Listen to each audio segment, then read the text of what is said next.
During the 18th and 19th century, coal was the lifeblood of England, and it fueled its industrial revolution. Throughout England, coal was much easier to mine than elsewhere in Europe. The primary reason for this is that in England, coal sat close to the surface, and as a result, was relatively easy to extract. Of course, mines got deeper as coal became more and more difficult to locate. Your name is Charles Hodge, and you were born in 1787 in the parish of Teignmouth, Northumberland. In your early 20s, you would start a diary of your career at sea. In it, you would detail life on board ships in the British Merchant and Navy fleet. You would include watercolors of flags, ships, various ports of call, and your adventures there. And so, the diary would remain hidden in your family's collection for almost a dozen generations, lost to the annals of history. That is, until surfacing at an auction in 2008. At long last, your story would be told. Your father had spoken to you often about being a collier, and while he appreciated your enthusiasm to want to follow in his footsteps, he wanted more from and for you. He'd asked your uncle to ensure that you did not end up in the mines as he did. Your uncle, a man of some wealth when compared to the rest of your family, worked as a supercargo for a small band of merchants out of London who dealt with exporting and importing goods from the Far East, most notably from the far-off land known as China. Your father had stopped mining due to becoming sick and had died just a couple of years ago in 1798, some scant days before your 11th birthday. Your uncle then moved the family to Newcastle. And so began your life as a working sailor on one such ship, the Cordelia. The port of Newcastle upon Tyne, much smaller than London's, but was very large and congested with all manner of ships in its own right. The Cordelia was an older retrofitted Navy ship. The captain of the ship, a man by the name of John King. He appeared a good man. His first mate, however, was the very brutish-looking first mate by the name of Charles McGee. The second mate, a great sailor, about age 30. He was very hard on you and the rest of the boys being the two other boys, Henry Dow and William Hickling. Both were larger and a few years older than you. The meanest of these men, however, was the carpenter. He occupied space in the steerage, and this would be where you were also housed. In addition to these, there were 8 old sailors and 6 green hands. The only other individuals, the dark-colored cook, a steward, and your uncle, Mr. John Hodge. On the morning of the day before you were to head south, you received your first order from the first mate, McGee. "Boy, coil up that rigging." You were completely puzzled as you thought that the shrouds were the rigging, and looking up at them, you had no idea how to coil them. During your moment of hesitation, McGee, who towered over you, grabs you by the ear and roars at you. "I tell a boy once to do a thing. Beware the second time," as he throws you down upon the deck. One of the older sailors takes pity on you and shows you how to properly coil the ropes. You'd only been on board little more than an hour, and if you could have, you would have left. But alas, your fate was sealed. The language of the sailors was the most profane you had yet heard, and it only got more profane when under the grip of rum. Days and weeks at sea with this lot, that was a terrifying prospect. And the food was bland, but could be choked down. However, you had almost no appetite. You spent much of that first night trying your best to stifle your tears, overcome with an overwhelming sense of loneliness, hopelessness, and despair. With the morning would come the call for all hands on deck.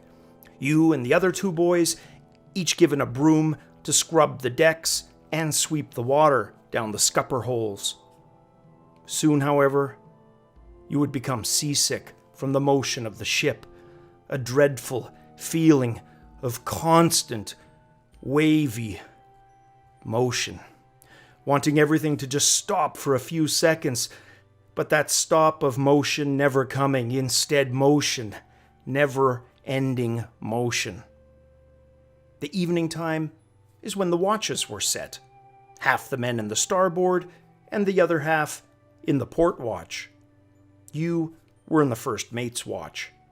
Each watch 4 hours in length, excepting the dog watches, which were from 4 in the afternoon until 6, and from 6 until 8, so 2 hours each. The bell struck every half hour, commencing at 8 in the evening, which was called the first watch, at 12, which was 8 bells, and from 12 until 6, called the middle watch. Finally, from 4 to 8 was the morning watch. However, all hands were called at 7 bells or 7:30 for a half-hour breakfast, and then set to work at 8. The first watch out of port was your first mate's watch with McGee. He was always cruel to you, and he amused himself by tormenting you. During your sickness, he would not let you set down, insisting you walk the deck as the ship's incessant rolling continued. Despite your pleas to sit, he simply put a stick in your hand and told you to walk guard as a Marine. You staggered, and finally overcome, fell over, and despite your best intentions, you simply could not get up. McGee's response was to beat you with the end of a rope. Then he threw a bucket of cold water over you while berating you to learn to keep awake during your watch. Upon seeing that you still did not rise, he got tar and grease, and after mixing the two together, lathered them liberally on your face and neck. You hoped and wished only for death.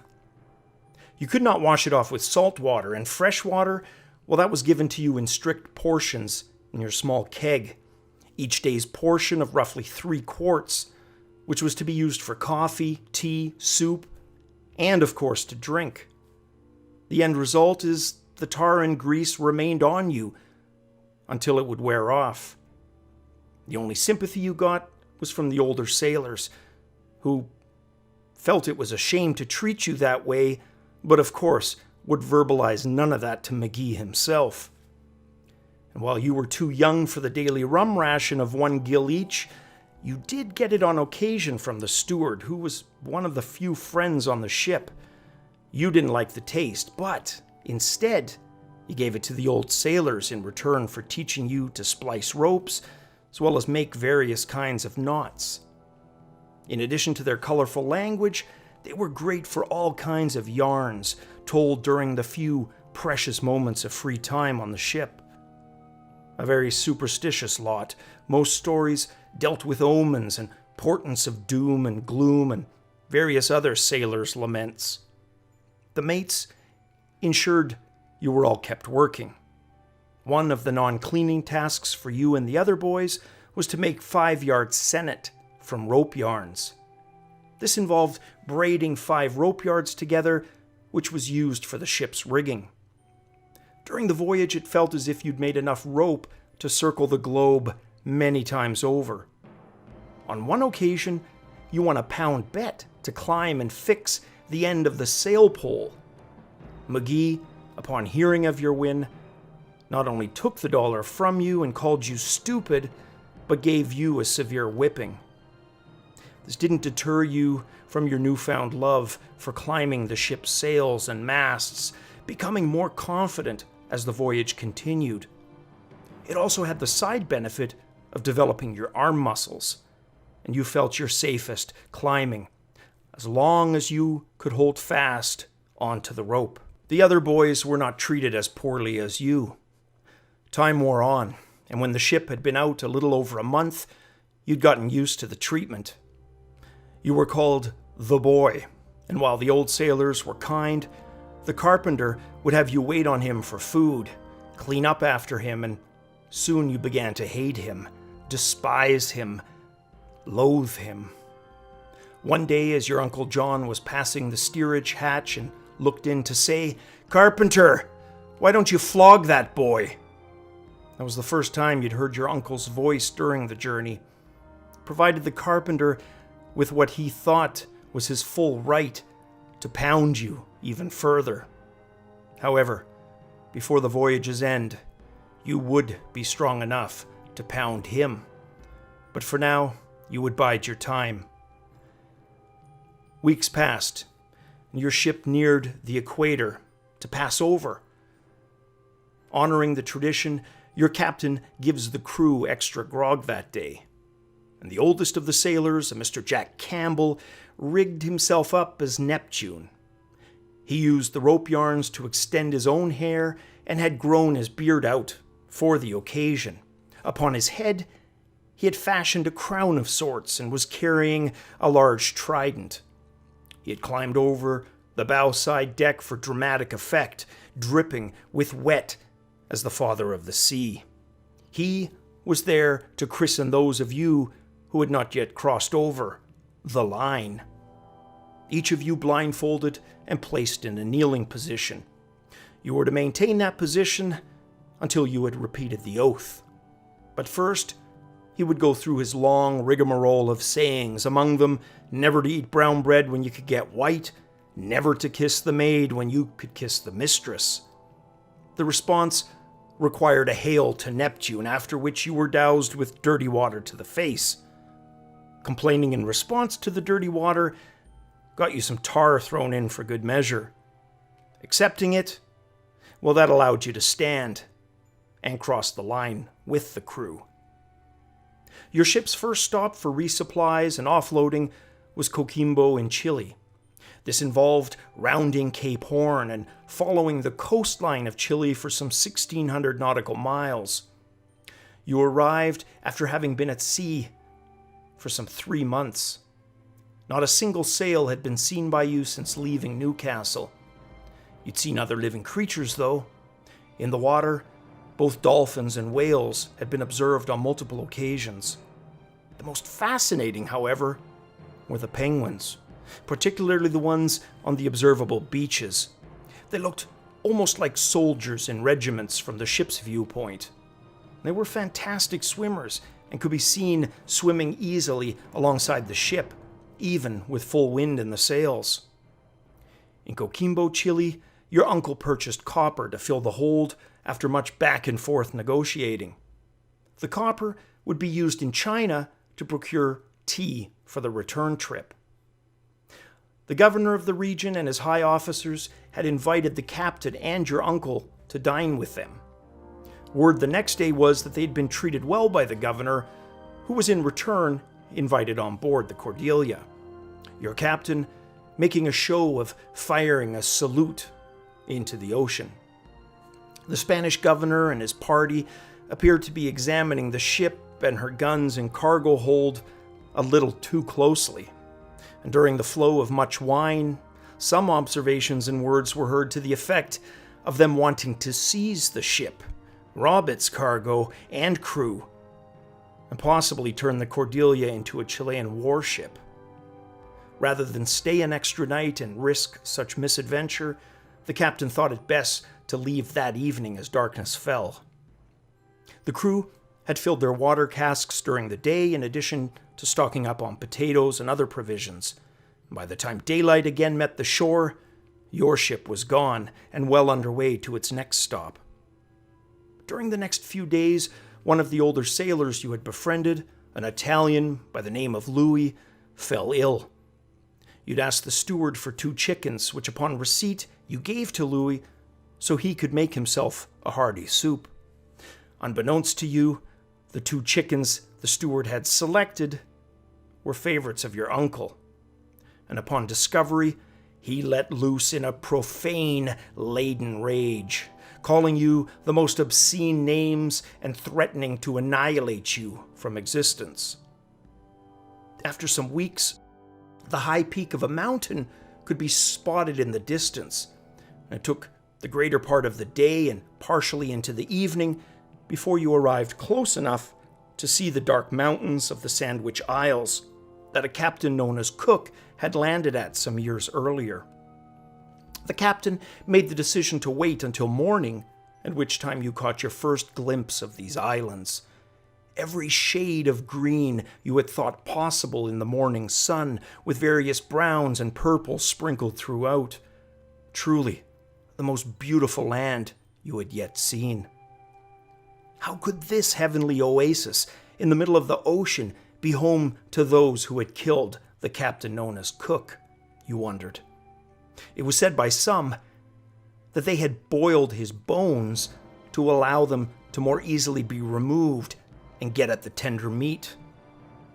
Yet others had stated there was no cannibalism, that the islanders instead believed that a man's power lay in his bones, and that he was boiled to more easily remove the bones was true, but only for the purpose of retaining their power by possession only.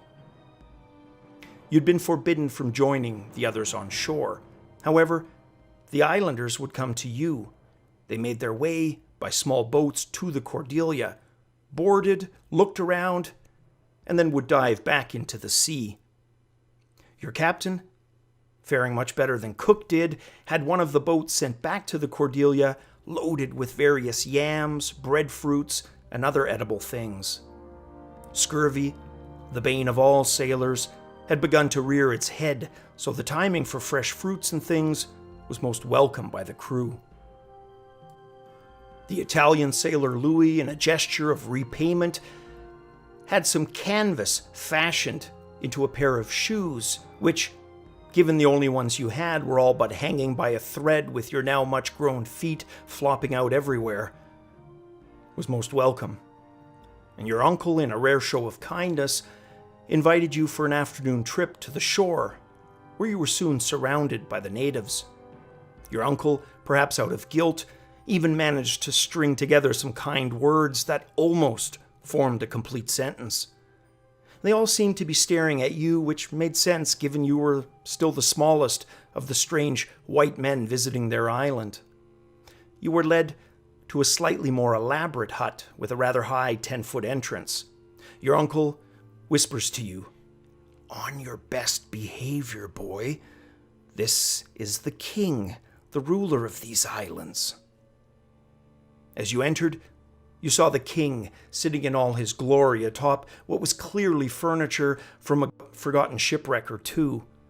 The king motions you and your uncle to follow him. One of the islanders, who speaks some very rough English, translates quickly that he is leading you both to see the king's 3 queens. As you enter the adjoining hut, you see upon woven grass blankets what resembles more like 3 great brown hogs than queens. They sat unclothed and glistening with what appeared to be oil lathered all over them.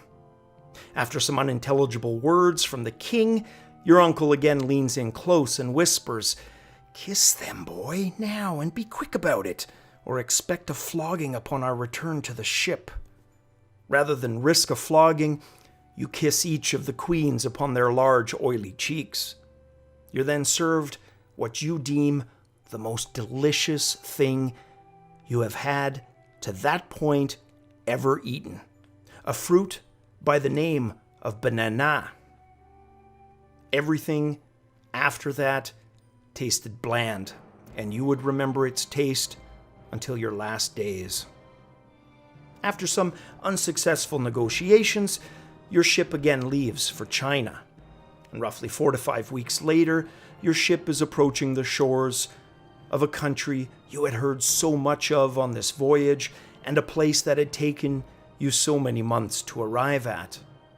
In the harbor off the shore, a multitude of small vessels referred to as junks. They looked nothing like the vessel you sailed in. Their hulls appeared a hodgepodge mix of boards put together in a haphazard and clumsy manner, their shapes completely unlike the British vessels. what wonders awaited you on the shores of this place they called Canton? Would the purpose of your journey be fulfilled successfully? Would you and the crew survive to make it back home to England?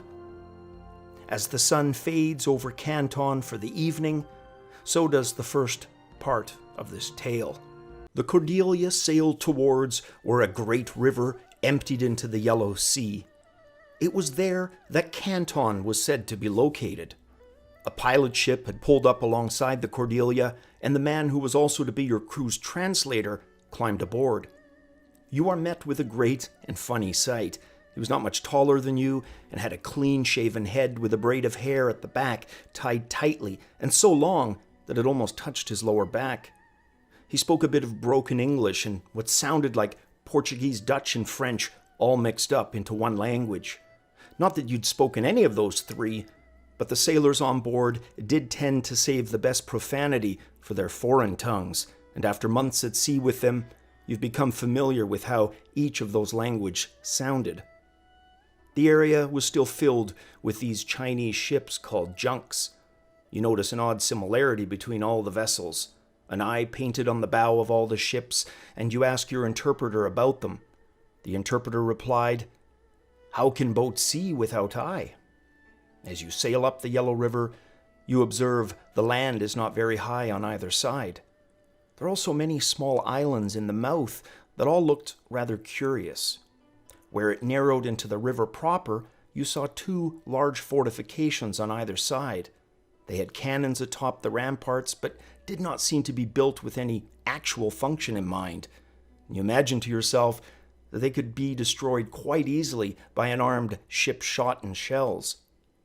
The interpreter tells you that the area for foreign ships is at Whampoa, which was still some 35 miles upriver. You pass all manner of houses, similar in appearance to those you'd seen on expensive Chinese plates back home. The country seemed very crowded, with people of all ages scampering about like ants on an anthill. Two pagodas you pass by instantly catch your attention. They were at least 7 stories high and sat about a mile from shore. You arrive at Whampoa, where you lay anchor. The interpreter also acts as your comprador, which you've been told by the other older sailors was a person to keep watch of your ship during the entirety of your stay. The Chinese milling about here speak the same form of broken languages as your comprador, which appears to be the main form of communication here at Whampoa, and one that you would soon get used to hearing. While your crew has been told to remain close to the port area of town, you did have considerably more freedom to explore outside the ship than you had at previous ports of call, providing you did the exploring in the evening while McGee was below deck. He was sure to react in his typical fashion at the mere hint of you enjoying any innocent pleasure. The main building in the area actually sat atop a ship and was called the Harpoo boat, which was effectively the customs house. It was divided into 2 parts. The fore housed the Chinese custom house officer, who enjoyed a ridiculously large room in which he sat at the far end on a small table with barely enough room to fit the large tomes he was always scribbling in. The aft part of the building was housed by 5 Chinese, 3 women and 2 men.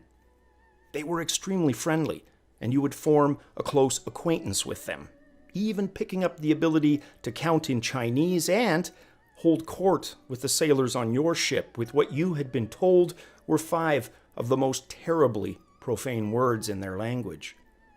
The older of the 2 men also made the most delicious omelets, which were quite affordable, allowing you to even treat the sailors a few times, which made you feel almost grown up.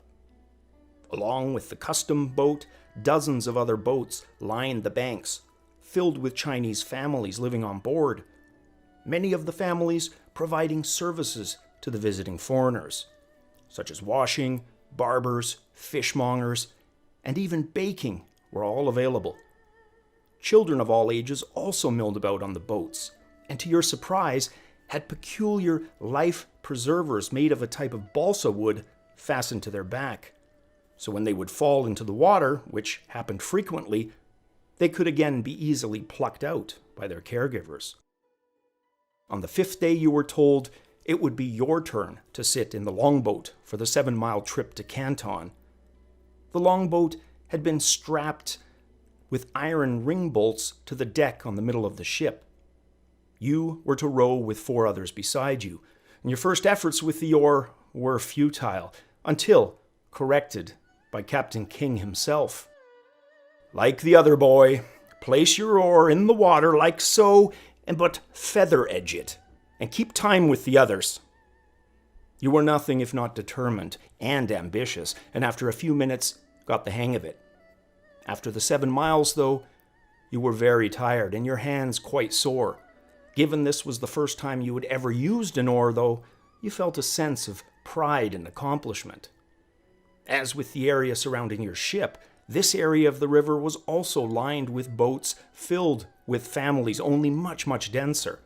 Here, the families seemed to survive entire days and weeks without going ashore. A sort of public throughway was kept open down the middle of the boats, and a policing unit of sorts on a small skiff, armed with bamboo clubs, kept order as they paddled furiously up and down the throughway. The tide here, as with other areas in the tropics, was not more than a foot of difference between low and high.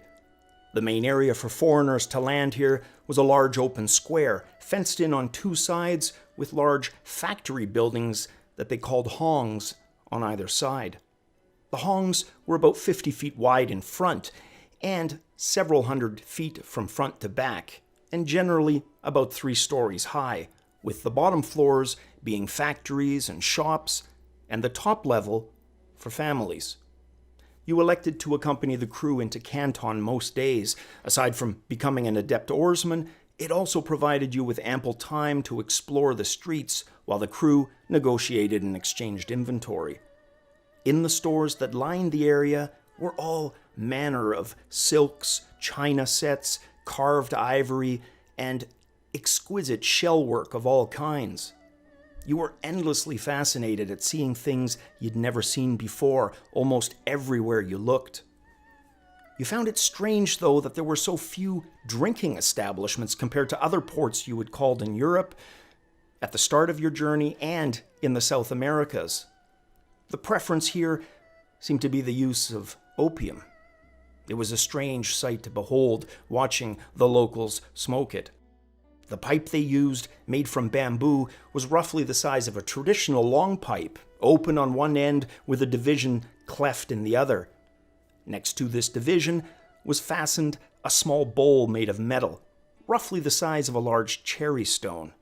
The opium itself looked like blackish tar and was kept in little lockboxes. What resembled a large packing needle with a curved tip was used to place the tar in the bowl, after which it was lit. The people would then stretch themselves out on a bench or a bit of padding and draw the smoke in. The effect was almost always the same. After 3 or 4 deep puffs, their eyes would begin to glaze over, and apparently in some blissful rapture, they would pass off into dreamland. Trying to have conversations with them was nigh on impossible, as they tended to repeatedly fall asleep on you mid-conversation, mid-sentence. It was impossible to ask questions or have any meaningful discourse, so after your first visit, you kept your distance from these shops. During one such trip to Canton, you saw a large commotion on board one of the docked vessels.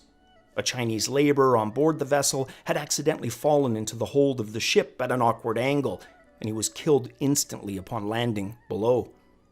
Upon returning past the area some hours later, the incident appeared still flared up. You would discover from one of the older sailors a few days later what had transpired here.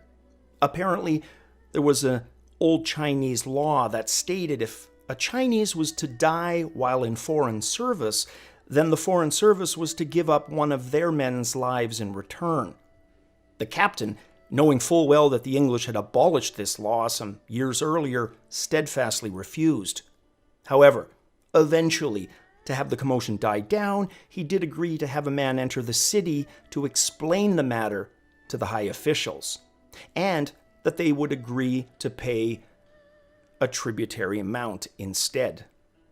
The next day, when the man did not return, though, it was discovered that he'd been squeezed to death by tying a rope around his body and two men with bamboo sticks continually twisting until he was strangled. Such was the street justice here that you resolved to not end up on the wrong side of affairs while exploring. After some 6 weeks, the cargo was loaded and the ship ready to take its leave. You soon passed out of the river and into the China Sea once again. This time, though, headed west through the Java Sea and into the Indian Ocean to eventually round the African Cape. The ship had clear sailing of about 2,500 miles till it neared the Cape of Good Hope. The journey would just take a little over a month. As you neared the Cape, however, the weather took a turn for the worse, the seas getting so rough that you were thankful you no longer suffered from seasickness, or you believed this would have ended your short life at sea. That night, the storm only got worse, and during the middle watch and your watch below, McGee barks you an order as the ship continues to toss about among the heavy seas. "Boy, up the mizzen top, and take off the Irish pennant blowing there." The Irish pennant was what McGee referred to as the rope yarn. You are overcome with a strong jolt of anger at this clear act of cruelty. However, you began to make your way up to the shrouds where you pulled off the rope yarn, and on your way down, the thought of quickly jumping into the sea crosses your mind, before being replaced by another rational inner voice telling you instead to go in on deck. By the next day, the Cape was rounded. You found yourself and the ship once again in the Atlantic Ocean, those same waters that would lap up upon the shores of your homeland. Upon entering the South Atlantic, the ship was out of all kinds of food stores. There were scarcely any vegetables left. That is to say, what was left was not for the crew, just the cabin. The salt beef which you'd been eating was now about a year old and had become not fit to eat. It was given the nickname of Old Horse by the sailors. All that was left was some flour and rice and about half the usual portions per meal of beans. The bill of fare had sounded great upon leaving England, but you had not had any of the supposed daily meals for some months now. Even what was left of the bread was filled with weevils and essentially also unfit to eat. However, no complaints rose up as the ship continued traveling northwards. You would soon discover the reason the men had not risen up or voiced protest. While you enjoyed music, you were under no illusion that your voice, when not drowned out in unison, could empty rooms. Making matters worse was your transition to manhood. Your voice tended to rise into a croaking screech at the most inopportune times. You did, however, enjoy listening to the sailor shanties, as well as singing of psalms. It was during one of the moments of free time on a Sunday, where the men would sing and play dice and card games, that you discovered the reason for the discontent with regards to the food not bubbling over. Captain King had, in addition to the sailor's stock, placed 2 barrels of rum in the between decks and lashed them tightly to the main mast on the heads. Many of the sailors had in their possession a set of quills for use as pens to write their journals at sea and so forth.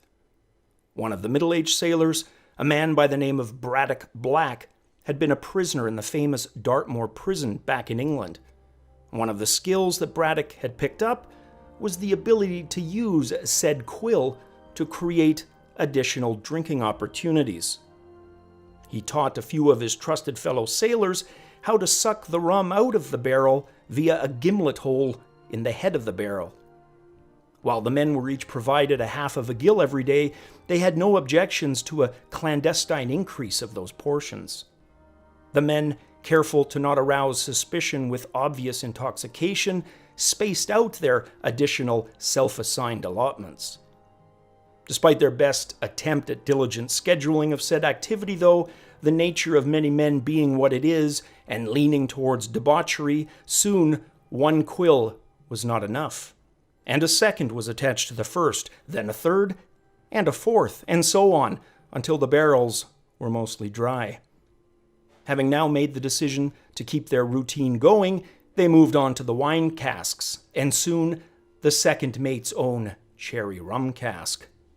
It was on this cask that the second mate caught one of the men in the act. He informed the captain immediately, and the men, including yourself and the boys, were called aft. Captain King, who you had rarely seen show much, if any, negative emotion, was beside himself, with visible, simmering rage. With the men assembled, he raised his voice with as much control as he could muster at the second mate, Mr. Baxter. "Mr. Baxter, let us look at the rum barrels, shall we?" They would, of course, discover the casks were essentially dry. Not able to contain the simmering rage any longer, the captain roared to the crew.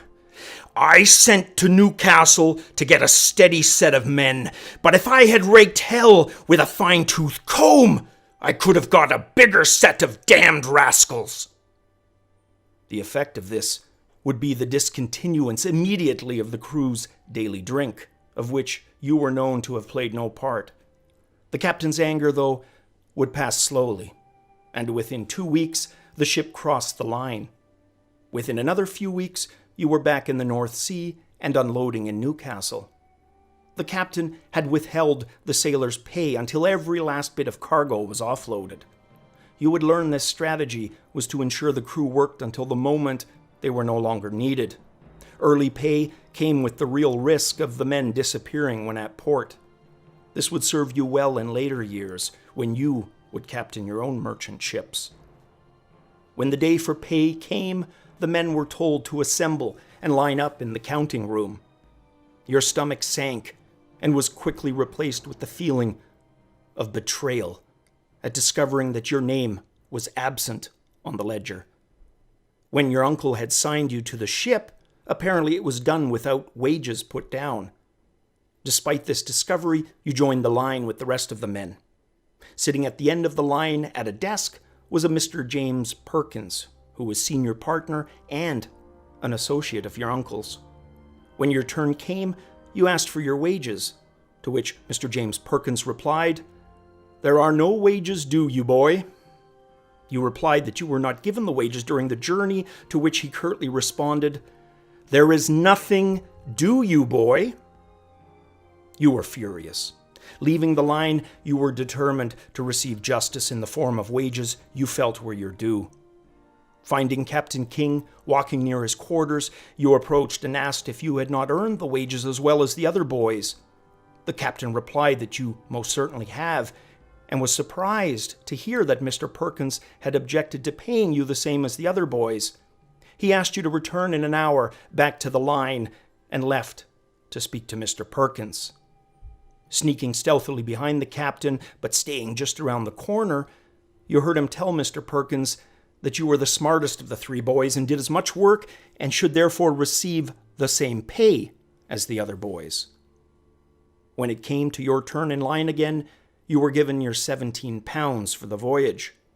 Although it was a bit less than the boys and included the required ship hospital deduction, you were pleased. This was the first money you had raised through your own hard work. You would never again see either Captain King or McGee, as both would die during a vicious storm that brought another ship they were piloting down to the depths.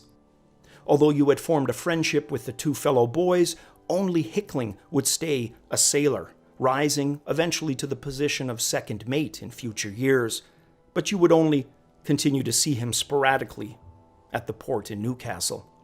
The other, Henry Dow, would join his father's business on land and not sail again, and you would lose touch with him after that voyage. Sadly, the Italian sailor Louis, who you had grown so fond of, would die of consumption just a year later. You discovered it was what had ailed him those months back. Your uncle would stay on neutral terms with you, and despite your protests to want to stay on land, he had said you had chosen your profession and therefore must stick to it.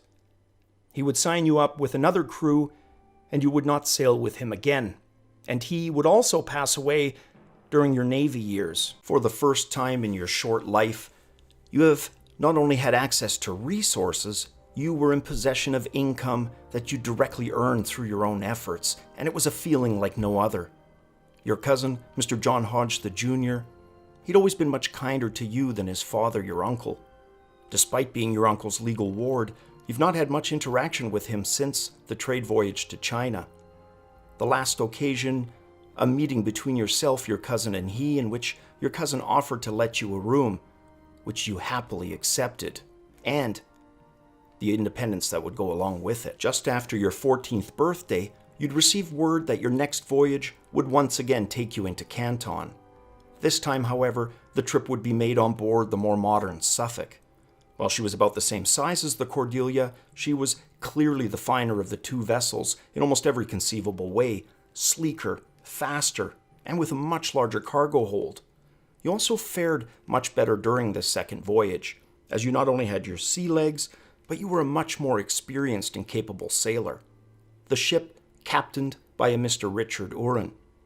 The only other crew members you knew were the first mate, Mr. Baxter, and of course, the middle-aged sailor Braddock Black, who had so famously organized the emptying of your previous ship's rum and wine casks through the clever and ingenious use of quills. The captain, very outgoing and friendly. He allowed many of the crew the privilege of taking the altitude of the sun at meridian each day, fine weather permitting. The men delighted at this, as it was valuable hands-on experience.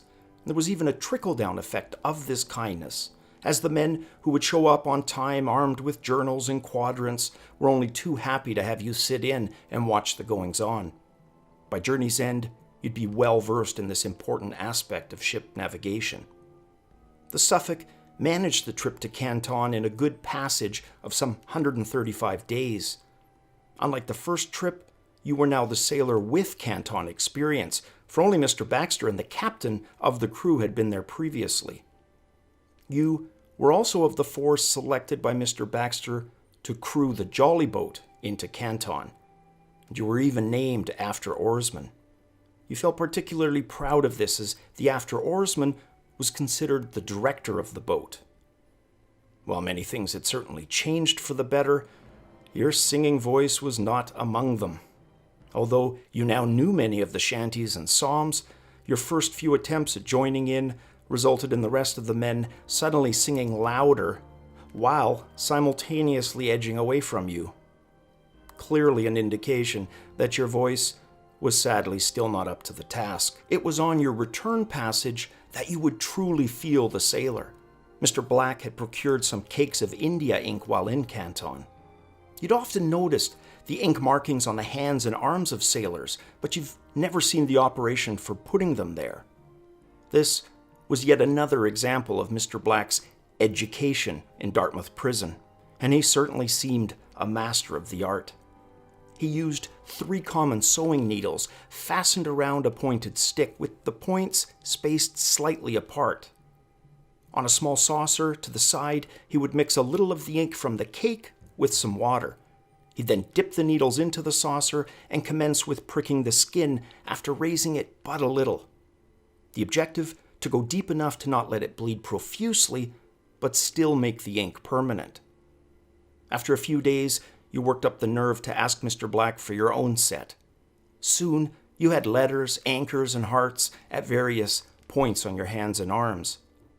You even had a cross with the Savior nailed to it with red ink indicating the wounds to his feet, hands, and side. Most men would get these in places not easily observed by public eye, and you'd followed this rule for the most part with but one exception, a ring and a heart placed on your left hand. These impressions, and although you didn't know it or have it really sink in at the time, would remain for the duration of your life. When you got older, you would regret the one on your hand, and since they could not be removed, you would perform your own knife surgery and replace the picture with a deep, wide scar. It was also on the return portion that you would be introduced to the meat of porpoises and dolphins. The porpoise would come in large numbers to play about the bow of the vessel while it was traveling at faster speeds. The crew would then take a pole of about 10 feet in length, fasten a rope to one end, and then throw the resulting harpoon into the porpoise as it came up alongside the boat for air. You soon understood why others of the crew had called the porpoise the pig of the sea, as not only were the internal arrangements of the heart and liver matching a pig's, but the darker meat did taste very similar to pork. Suffice it to say, the food fare was much better on this passage than it had been on the Cordelia. Having now done 2 voyages to the east, you had the opportunity to go to Havana, Cuba, in the West Indies. It was after your 15th birthday, in December, that the brig called Augusta was ready for sea. You signed the relevant articles, and you readied your things to go on board and experience the adventures that would await. Your cousin had provided you with some additional clothing, including a waistcoat. While you'd never wear it on board, it was certainly suitable for occasions on land that required a bit more decorum. While the Suffolk was a much more capable ship than the Cordelia, the Augusta, decidedly worse. It was an old vessel, and that being generous, of at least 25 years, called a half-decker, which meant that it was the quarterdeck or after part 8 feet higher than the rest of the deck. It was also deeply laden, with its hold filled with pine lumber. The captain, a middle-aged, roguish, roughish man by the name of Mr. Lark. He was even more profane than the sailors from the Cordelia had been. In fact, he'd use more profane language in a day than the best of the Cordelia's swearers in 1 week. With the crew on board, you made sail and headed out for sea. Once free from the port, you would see the vessel's hull so deep in the water that the sea was constantly washing up over the decks. In time, you'd learn it was easily the most uncomfortable craft capable of floating, a record that would never in your life be broken. And to make matters worse, after a few days out in the North Atlantic, your ship experienced a heavy gale, during which it sprung a leak. The leak required 2 crew members manning the pumps all day and night in rotating shifts without pause. The Augusta seemingly delivering its bad news in escalating waves, for the pumps were far down in the depths of the hold. And the 2 crew members down there dealing with almost constant water washing over them as the sea was frequently breaking over. Sometimes it got so dire that it would be half full of water, with the 2 men feeling like drowned rats pumping for their very lives. The pumps, though, could only really accommodate 1 man operating, the second merely to ensure someone was awake and someone was pumping at all times. Each would therefore take a turn trying to sleep with their back to the wall, as there was nowhere to sit in the vicinity of the pump. After one of these pump shifts, you and the men would be so tired that the deep sleep would come within seconds of laying your head down into the hammock. The crew also became convinced that the ship's woes were not due to old age alone, but due to it being haunted and cursed. After some of the most miserable passage you'd yet experienced in your short life, the ship neared the island of Cuba, specifically the city and port of Havana. You were met by a pilot ship that took you into the port. Without much time to rest, given the ship was over a full week behind schedule, the unloading would begin that same afternoon.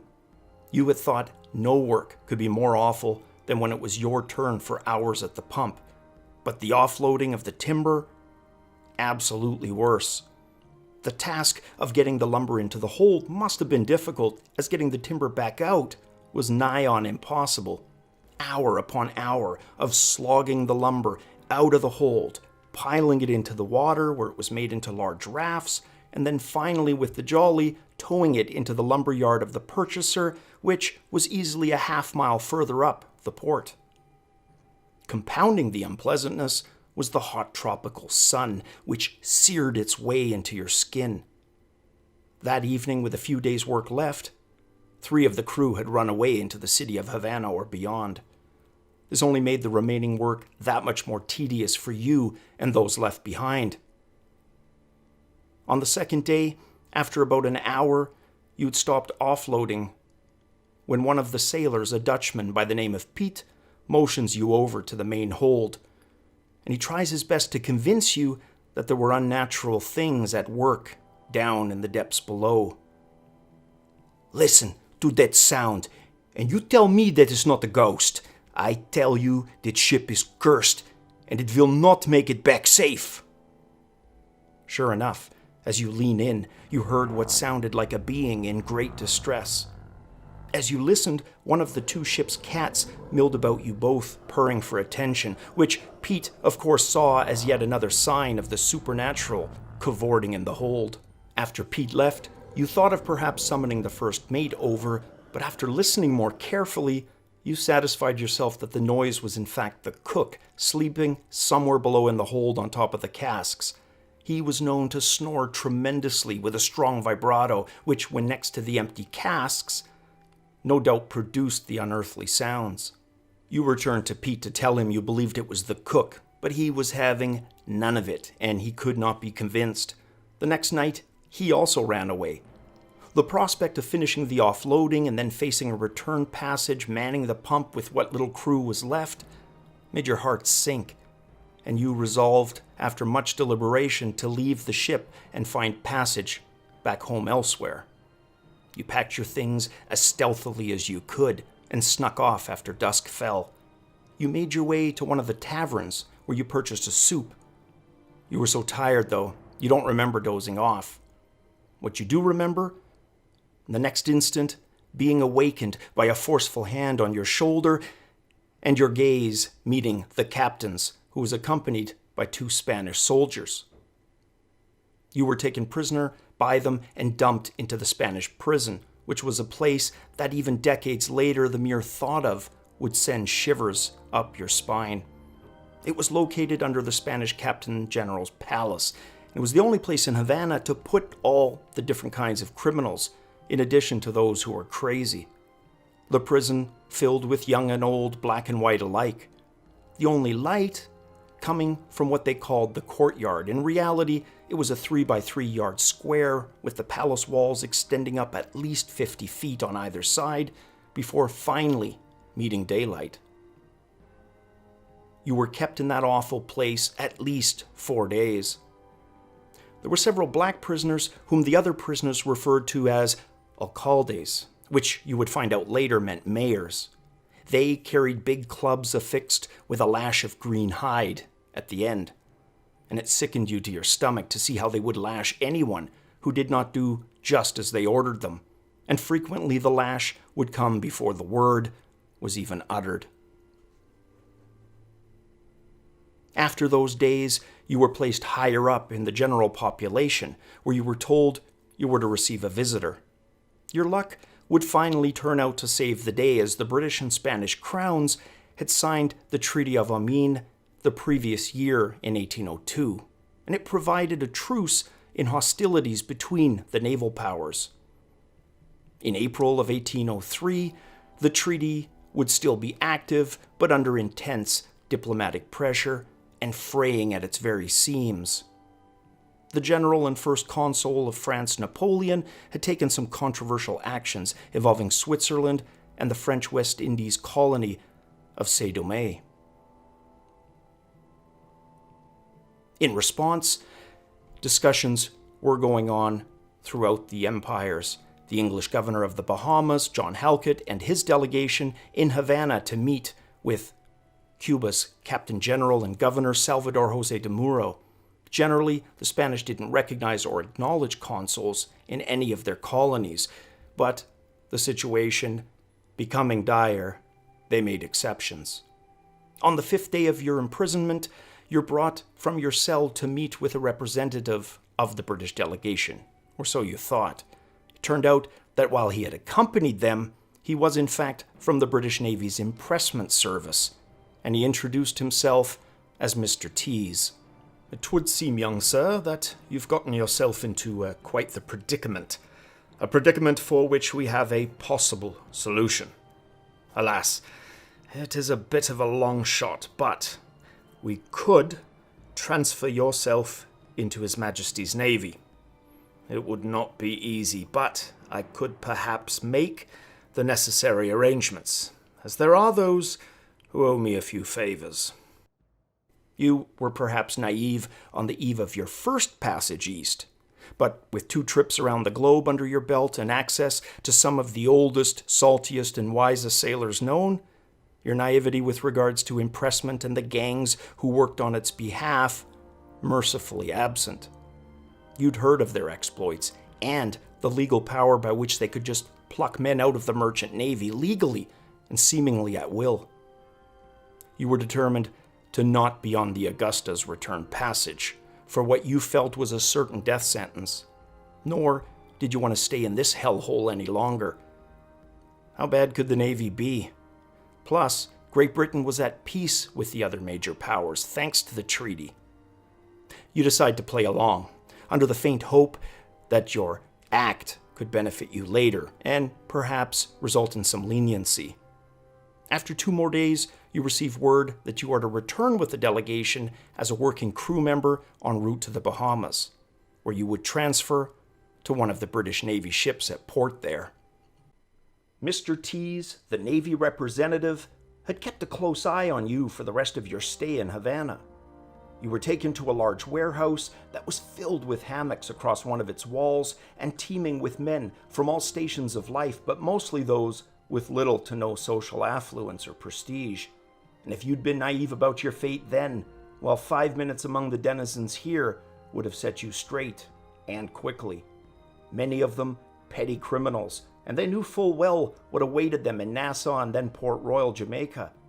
They referred to the impressment service as Rendezvous, and Mr. Tees, who was their regular officer in the West Indies here, as their leader. His gangers, as they were known, enforced the often non-voluntary contracts that many of the men had fallen into, and the gangers predictably monitored the exits to and from the warehouse.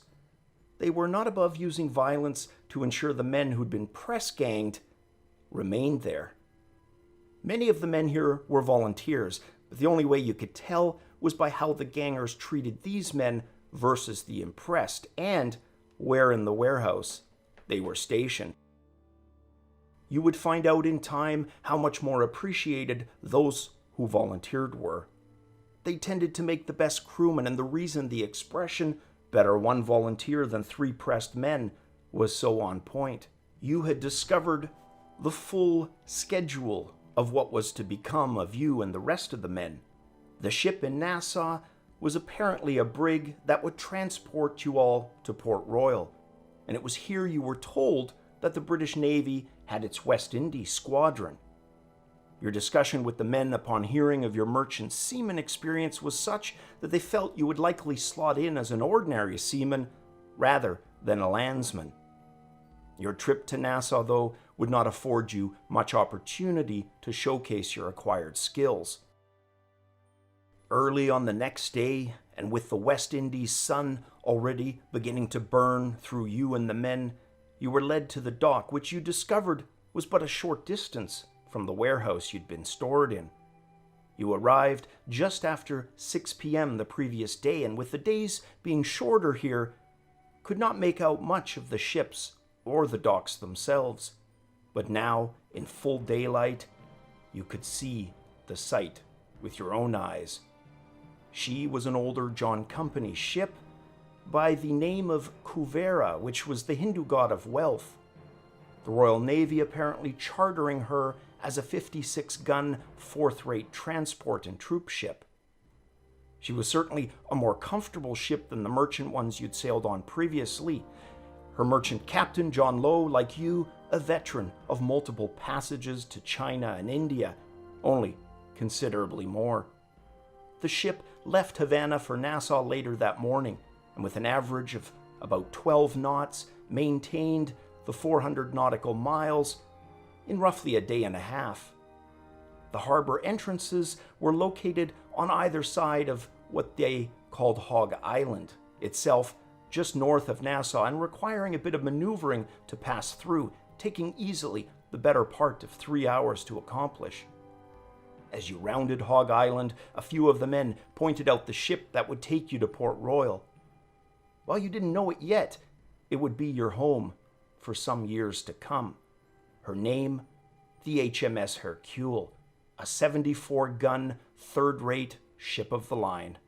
A true majesty from bow to stern, and you'd find out over the course of your time on board the ship that she was a French-built vessel in what was called the Téméraire class of ships. She'd been captured just 24 hours out of port on her maiden voyage in the Battle of Rodesau. A man by the name of Solomon Ferris was post captain and commanded the ship.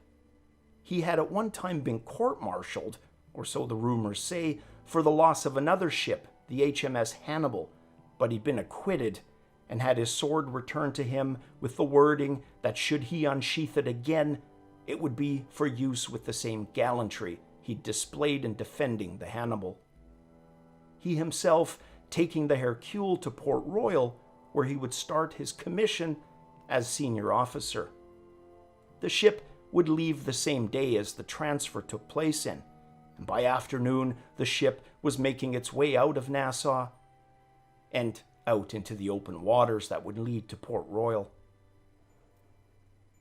You and the others who'd been assigned her were briefly introduced to the various officers and crew. The lieutenants, Hills, Perot, Willoughby, Wolsey, and the head of the Royal Marines on board, Lieutenant Nichols. Your experience on the merchant ships with splicing sails and ropes have indeed rated you ordinary seamen, and you would be reporting to the boatswain's mate, a smallish man by the name of Mr. Baldrick. The boatswain himself, a lanky, strong fella named Mr. Addersley. And despite a rotund belly, Mr. Baldrick showed himself amazingly agile for his age, and the years of experience when climbing did show. Seeing him climb, though, with the others much younger than he, and often his belly being the first thing to be noticed, required much unearthly discipline. While you've a lot to learn, your skill in climbing and rope work impress him early on, and you set about aiming to learn everything and anything you can. Naturally, during your time off watch during supper leads to much conversation about where each man was from. You relay to the men the passage aboard the Augusta, which has them laughing heartily. The older men all seem to be able to relate to a ship in their past, just like the Augusta, and the interpretation of the term seaworthy being stretched to its limits on such vessels. The passage to Port Royal takes you south out of the Bahamas and back to Cuba, where you wind along its southeastern length before heading out to the blue open sea on a southwesterly course for Port Royal. The passage taking just over 3 days. It strikes you that the discipline required by the crew of a Royal Navy very much in line with your natural feelings about such things, and you feel it should be in place for all vessels at sea. During your time with McGee, it used to bother you no end when the men dawdled and took their time getting to duties. You, however, would simply escape in your duties and in your mind. Outwardly, the hard-working boy to everyone else, except McGee, of course, but inwardly, a way of coping and losing yourself in your work. Here, it was the norm. It was expected, to the point that if you didn't move quickly enough, a boatswain's mate would be happy to move you along with the help of a heavy knotted rope's end. This, known as starting the men, you were told by your messmates. All of the boatswain's mates were right brutal bastards, with the exception of Mr. Baldrick. But one of them truly loved to start the men and give them a gobstopper for rudely answering back to officers. The gobstopper consisting of one of the balls of an out-of-charge grape shot, which was shoved into the man's mouth, secured with a couple of bandanas wrapped around his head, and then tied off at the back. It usually stayed in place until dinner. Despite the brutality inflicted on the foremast jacks for any and all infractions, for you, this life was a much more natural fit. One of your fellow seamen who was impressed shortly before you, a book merchant who was learned and had traded in the area, He knew much of Port Royal's history, of which you were endlessly fascinated. You recall how during the Last Supper on the ship, you'd peppered him with questions, and he, happily answering them and adding tales of his own. He told you fantastic tales about the time when it had been a privateer's haven. Oh, every day was a celebration. Men drinking at all hours. Even the animals took part in the festivities, they did. My God, what a sight it was. Parrots, little monkeys, all at their favourite perches, drinking with the men. He also spoke of the great earthquake that struck the port in the late 17th century. 2,000 men had died, and many more after it was over from the Yellow Jack. He told of a wall of water that suddenly surged out of the sea, blanketed the port, and then dragged almost every building in the port back into the water with it. And the priests? Well, they reckoned it was the work of God, as a direct result of his displeasure at the hedonistic and godless lives lived by the pirates and the residents who cater to them. You'd been ordered to shorten sail and were working the ropes of the mizzen when Port Royal slowly emerged into view as the ship meandered its way around the southeast end of the port. While some of the ships were on patrol, the majority were here at the Royal Navy dockyard. 6 frigates and over a dozen brigs, sloops of war, and other assorted vessels. To the side of the dockyard, the building that you would learn was the Naval Hospital.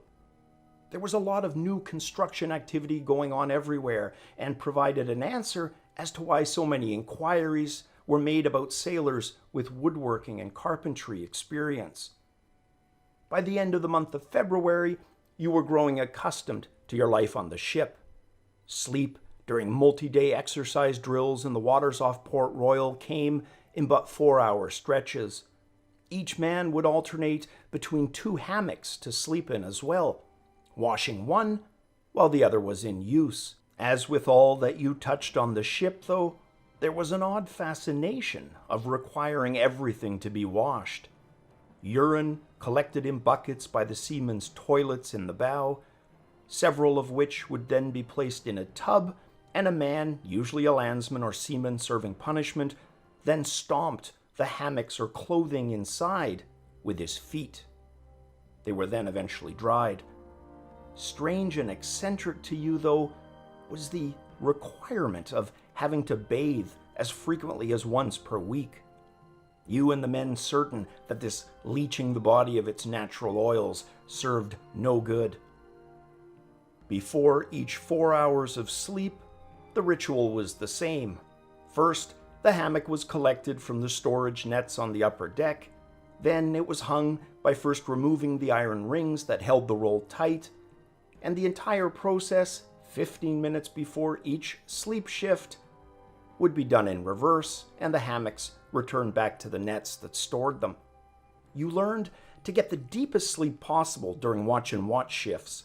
Any sleep cycle done in the early morning had you ready an hour before sunrise as the boatswain and his mates began rousing all the men out of their hammocks to holystone and swab the decks before flogging them dry with the sun casting its light on anything less than a spotless deck on the Hercule. Then it was breakfast.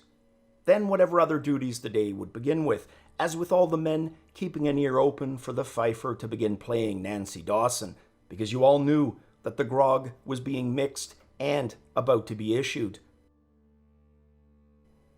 Always possessing a keen eye and memory, and as adept as ever up high in the cross trees, you had the perfect vantage point from which to soak up Navy life extras. Of particular interest to you was the flag signaling practice taking place. The midshipmen, old and new alike, were constantly scribbling notes and consulting their signal books, as the system used was still quite new, you'd heard. From your perch, you were able to learn along with them, albeit at a discretionary pace, as you still needed to do your own duty, and do it well. They referred to the signaling system as Poppins. While you weren't sure who he was, the underlying purpose soon began to make sense to you. Flags would be used in various combinations, with each representing words and even phrases. There was no word or phrase available, then the flags could be further used to represent individual letters. In this way, full sentences could be created fairly quickly. They were also used as a way to ensure that the ship approaching you, flying the British flag, was in fact really a British ship, by sending a special coded signal and waiting to receive the correct reply in response. You began to see the patterns of familiarity in the signals being displayed and the words and phrases that they referred to. Near the end of March, you were so adept you had to bite your tongue hard when the midshipmen would pause and have to consult their books and then debate among themselves the meaning.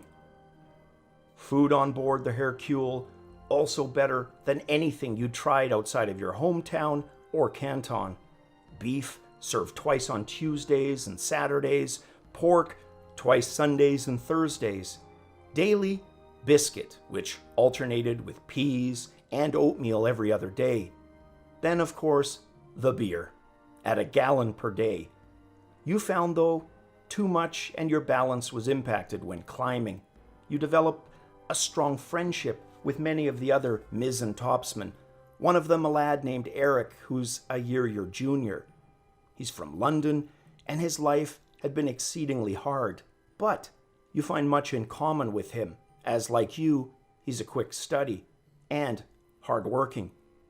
Most of the men on board were pleasant enough, but as would seem the norm on any ship, there was always the exception. And on the Hercule, that exception was the midshipman by the name of Thomas.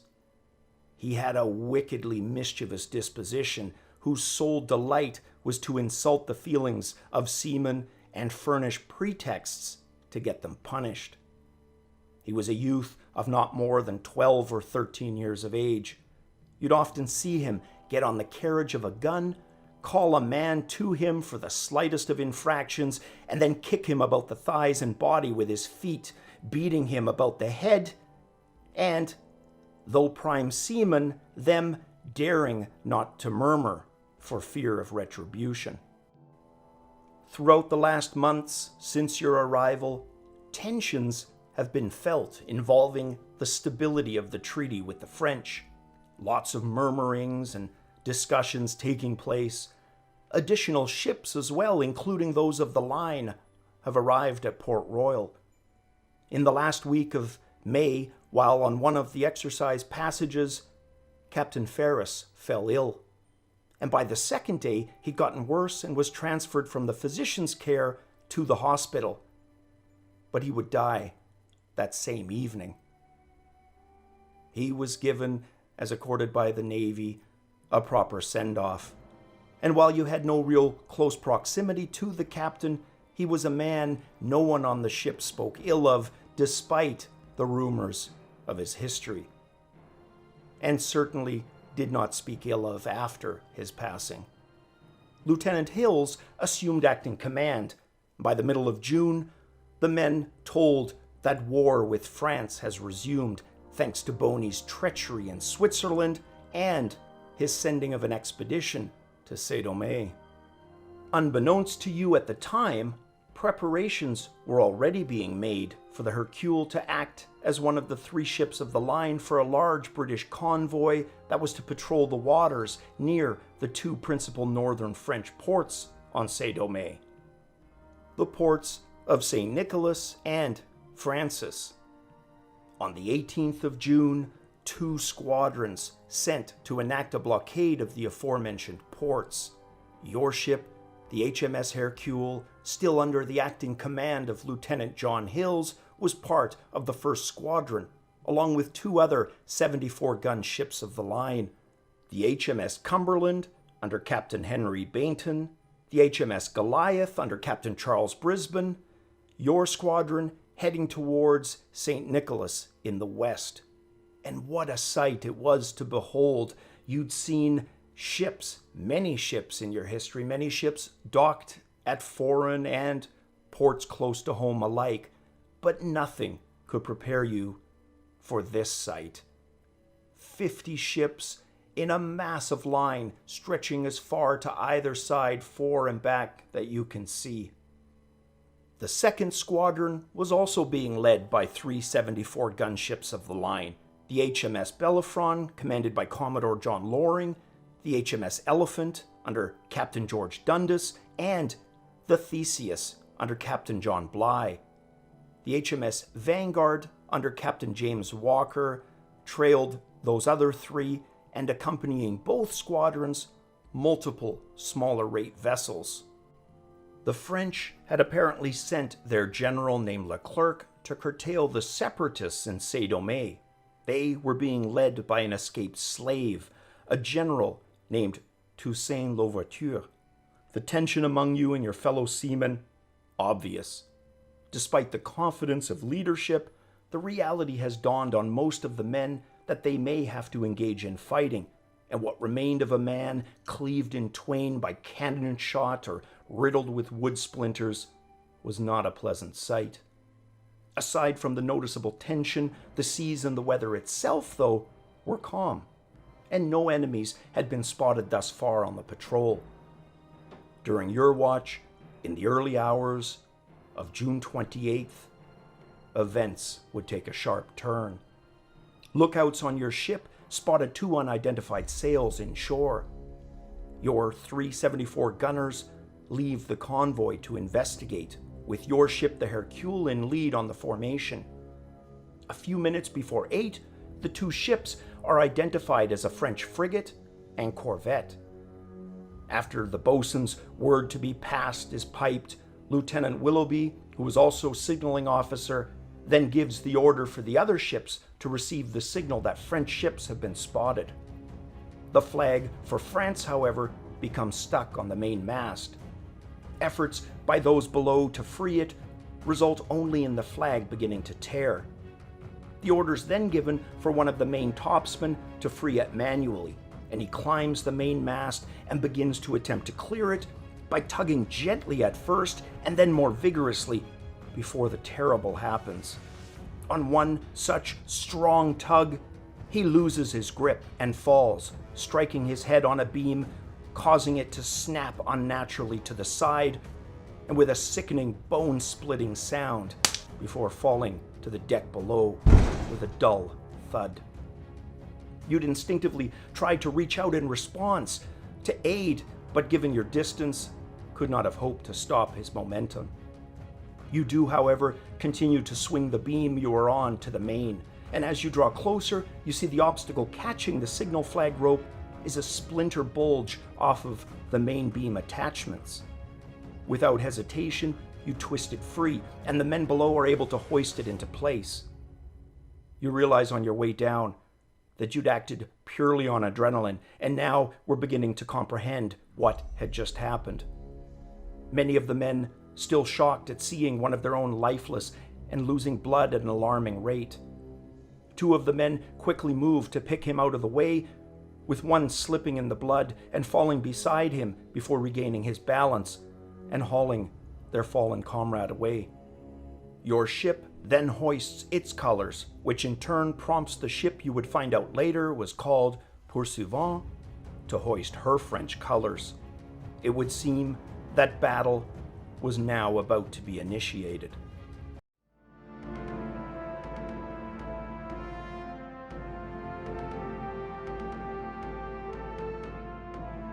You had practiced as part of the Hercule's at-sea training the various tasks involved in combat at sea. It was always a hypothetical thing in your mind's eye, though, somewhere off in the distance of fantasy and imagination, but never quite merging with reality. Until now. A lookout boy roughly 2 years your senior, but with much more military experience, had first spotted the presence of the French vessel in the distance with a scream of "Sail ho!" After trouble raising the signal initially, which had cost an able seaman his life, you were able to thrust the signal high, prompting the raising of your flag, to which the French ship hoisted her French colors. Then the yell went out, accompanied by the drum and fife beat to quarters.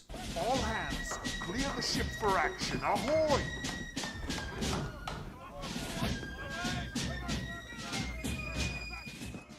Those months of training had fascinated you in terms of how a ship of the line prepared for war.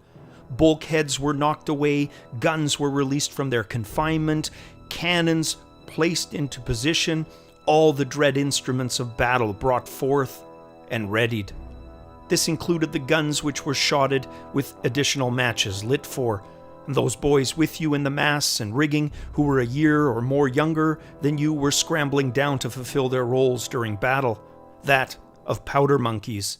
They would have the unenviable task of running gunpowder to the cannons from where it was stored, and as agile as they were, they could not hope to outrun cannon fire. Thankfully, your age of 16 and height meant you'd stay put in the heights and not join them. Still, you were justly terrified at the uncertainty of how things would play out. As fast as you were in the masts and rigging, you knew that you also could not outrun gun or cannon fire. Down below, the lieutenant passed through the ship preparing the Marines, who were all now armed with pikes, cutlasses, and pistols, should they have to board the enemy ship. Captain Hills behind him yelling at the men to hold fast to courage and to bravery. Yelling up to you and the rest in the sails, he ordered the trimming readied as required. Those who manned the cannons below deck, they had the terrible job of dealing with noise so deafening it made many of the men temporarily or permanently deaf, with many of them succumbing to blood dripping from their ears during battles. The veterans tried to convince those who were still green to battle to go shirtless, instead tying their shirts and bandanas around their heads with the shirt holding the bandana stuffed into each ear. Their job was to man the 32-pound standard cannons on the Hercule. They were mounted on four-wheeled carriages and attached to ropes to prevent recoil pushing them too far. It took 7 men, and according to some of the seamen who had served generationally, not much had changed in many, many decades. First, the cartridge with powder placed into the muzzle, but not pierced, not quite yet. Then, wad rammed home. Heavy metal shot next inserted with its own wad. Finally, the gun captain cocked the gun lock and stood ready to pull the firing rope, which would let loose the shot towards the enemy ship. And there were several types of shot. Round standard shot to pummel through the hulls of ships and any men who happened to be standing on the other side. If those who were in close proximity were not hit directly, they were likely going to be hit by the myriad of splinter shards thrown about by the force of the shot smashing through the hull timber. Often, it was better to be hit directly by the shot than the splinters, which could horribly maim or kill a man very slowly. There was also anti-personnel shot. It was a canister-style shot with musket balls packed tightly inside that would spread its carnage in a wide radius blast. Bar shot was as it sounded, a metal bar connecting 2 cannonballs. It would be used to damage the masts of enemy ships. Finally, there was chain shot, 2 cannonball halves joined by a short metal chain which would spin hurl through the air and damage both sails and rigging. You remembered the lieutenant during your training yelling that your British ships used flint-locking fire mechanisms, whereas the Spanish and French still relied on fuses, which had a roughly 3-second delay. This meant if you and the crew acted fast, most times initiative would be on your side. The French ship was inching ever closer to the shore, with the Hercule giving chase. It was attempting to simultaneously outdistance your ship and put it nearer the shore to make pursuit more difficult. After an hour, at 9 a.m., your ship closed in with the order to fire a single ball shot. The shot hit its mark, as you could see with your youthful eyes, an explosion of wood and crushed timber where it had penetrated through. Captain Hills ordered the ship yet closer to the shore to better engage the French, but it was becoming clear the Hercule had less and less water under her keel, and the winds were becoming lighter and more erratic as well. The cannon fire continued to roar beneath you and in the distance as well. You and the others continued to manage the trimming throughout. You noted the French ship appeared to be firing less frequently, but the shots it did fire hit the side of the Hercule with devastating ferocity. Thankfully, they were not the 32-pounders the Hercule was firing, but damage was still being done. The Hercule was also hitting the mark, and though less frequently, its shots were more plentiful and capable of dealing much more damage. Up in your perch, working away to the orders below, you were thankful to not be on the French ship's gun crew. Then, your world began to unravel. The certainty of the moment, the certainty of the tasks at hand, replaced by organized chaos. "Mr. Hodge, we need you on the below, 7th gun larboard, now!" "Yes, sir," you replied, scrambling down in your usual quick fashion, but with a hesitation deep in your chest that to date you hadn't felt before. You quickly scrambled towards the stairs at a slightly bent angle, imagining shot was everywhere. Then a strange noise you hadn't heard before captured your attention and stopped you in your tracks. It sounded as if the very sails had been ripped by a giant looming above you, but upon looking up you realized the sails appeared intact, and the noise was the wind of the enemy's shot passing closely overhead. The roaring of cannon fire could now be heard from all parts of your trembling ship, and it continued to mingle with that of the French one in the distance, making hideous noises of timber being pulled back and forth. As you descended the stairs to the gun deck, you heard another shot strike the side of your ship, and the scene before you grew much more confused and horrible, like the worst storm experienced at sea, only just a few feet off the deck, with you in the midst of the thunder and the lightning. 2 more balls struck through the hull, splintering 2 of the 7 men manning the nearby cannon with timber shards. You tore your shirt off quickly as the veterans had advised, first tearing the bandana in 2, and then plugging your ears as full as you could stuff them, then tying the shirt all around like an oversized version of the bandana. But even with this added protection, each successive shot fired rung in your ears. As you approached the 7th larboard gun, you could hear the cries of the wounded seamen being dragged away to the cockpit. Seeing wounded to either side cannon as well, you fell back instinctively on your training and began to juggle the required cartridges between the 3 guns to the best of your ability. During this, one of the lads, an Irishman named Dahi Lees on the cannon to the right that you'd also been supplying, was struck in the leg by a large shot and carried away for what everyone, including you, knew would be a certain amputation. On and on the battle raged, with no decisive blows being dealt by either side. The men kept cheering, and you along with them, although you questioned why, and merely joined in to not be the odd one out. Was this the thought of the other men as well? You certainly weren't feeling very inspirational amidst the noise and constant bombardment. Looking down at the deck for the first time, you see it is coated in a torrent of red, as if the area had been splashed with a large amount of red dye. Looking up, the contrast was what most stood out to you. You all attempted to make the best of the situation as you acted instinctively, pushing the serious thoughts to the back of your mind. The only course of action, to fight bravely and as cheerfully as you could muster, even if on the outside only. You had grown up without any real religious training or indoctrination, but with every man who fell wounded, that feeling you might soon be before the judge of the whole earth overcame you. You repeated the Lord's Prayer over and over, even promising that if spared, you would be more attentive to religious duties. This was a promise that at the time you had no doubt planned on keeping. But in later years, you'd learned it was easier to make promises in the midst of hell on earth than to keep them when peace was once again restored and danger mercifully absent. It seemed as if the fighting had raged for a full day, but in truth, it had only been 2 very, very slow hours, and the cry ran out that the hour was now near 11. And then, within a few minutes of that, the French guns fell silent. You were once again with some of the others called back on deck to work in the heights. As you climbed up, you could see for the first time the damage that the French ship had suffered. But still, its colors flew proudly. And then it happened.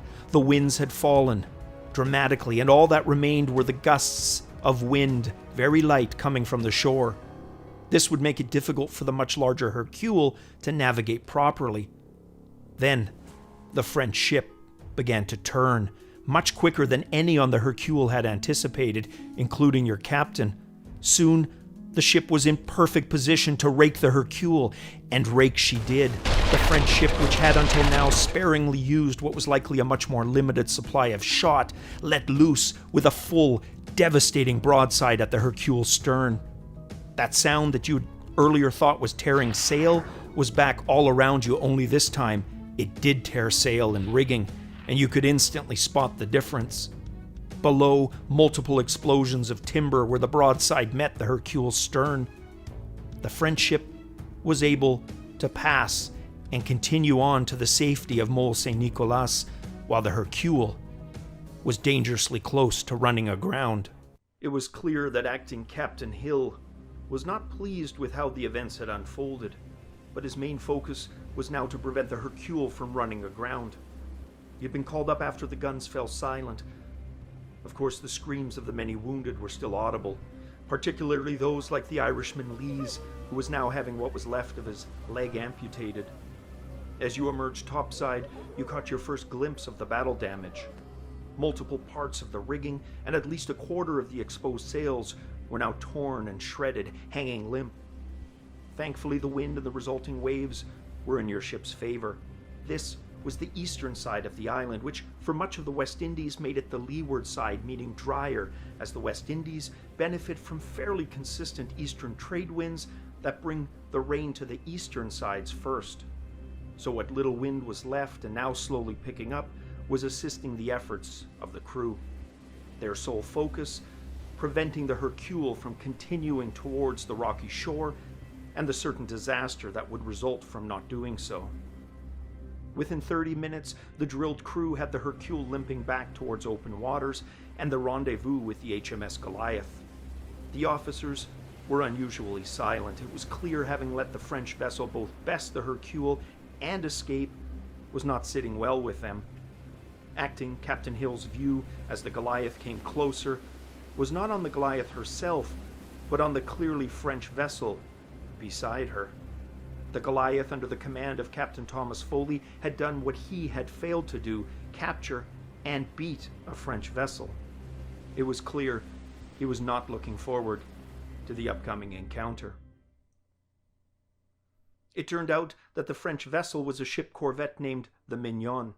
She was manned by a crew of 80 with 16 18-pounder guns and was on her way back to the French homeland. The Hercule would, under escort, limp her way back to Port Royal for repairs that would take a few months to complete before the next assignment could be carried out.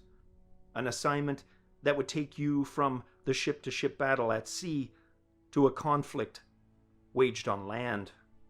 For now, though, there was at least some time to relax outside of the repairs, which ran 6 days of the week, and for promotions and demotions to be doled out.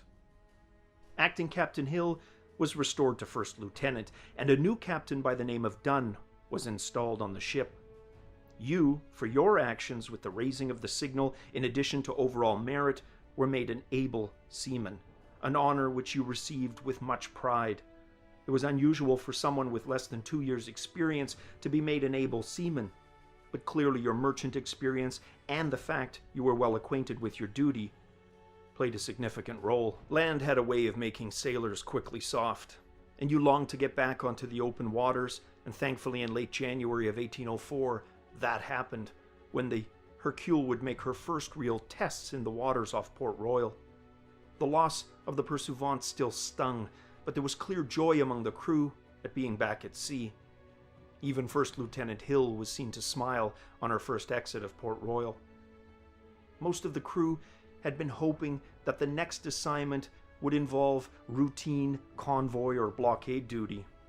Unfortunately, the HMS Hercule, along with the HMS Thesis and 2 smaller frigates, were to rendezvous with the HMS Vanguard at the Dutch-held island of Curaçao. The captain of the Theseus, John Bligh, would have overall command of the 3 vessels. Sir John Ducksworth, the commander-in-chief at Jamaica Station, had received intelligence that the Dutch, who had recently reacquired Curaçao from the British, had no reinforcements and but 160 men facing disease, and thus your squadron was to go and attack the fort and retake the island. With your ships totaling some 600 men in addition to those of the Vanguard, the outlook appeared most favorable. It was a 3-day sail to the island's southwestern side, where there was a large natural harbor in the form of a bay. It was in this bay that the Dutch Fort Amsterdam stood. Despite being January, this particular day was extremely hot and made worse by the lack of strong winds outside the naturally sheltered harbor. Captain Bligh sent in one of his officers the following morning at daybreak to negotiate with the island's governor while the ships waited outside the harbor. After 5 long, tense hours, the officer returned with word that the Dutch had steadfastly refused to surrender. Word spread through the officers of the ships and then crew that Bligh was to initiate a blockage of the port.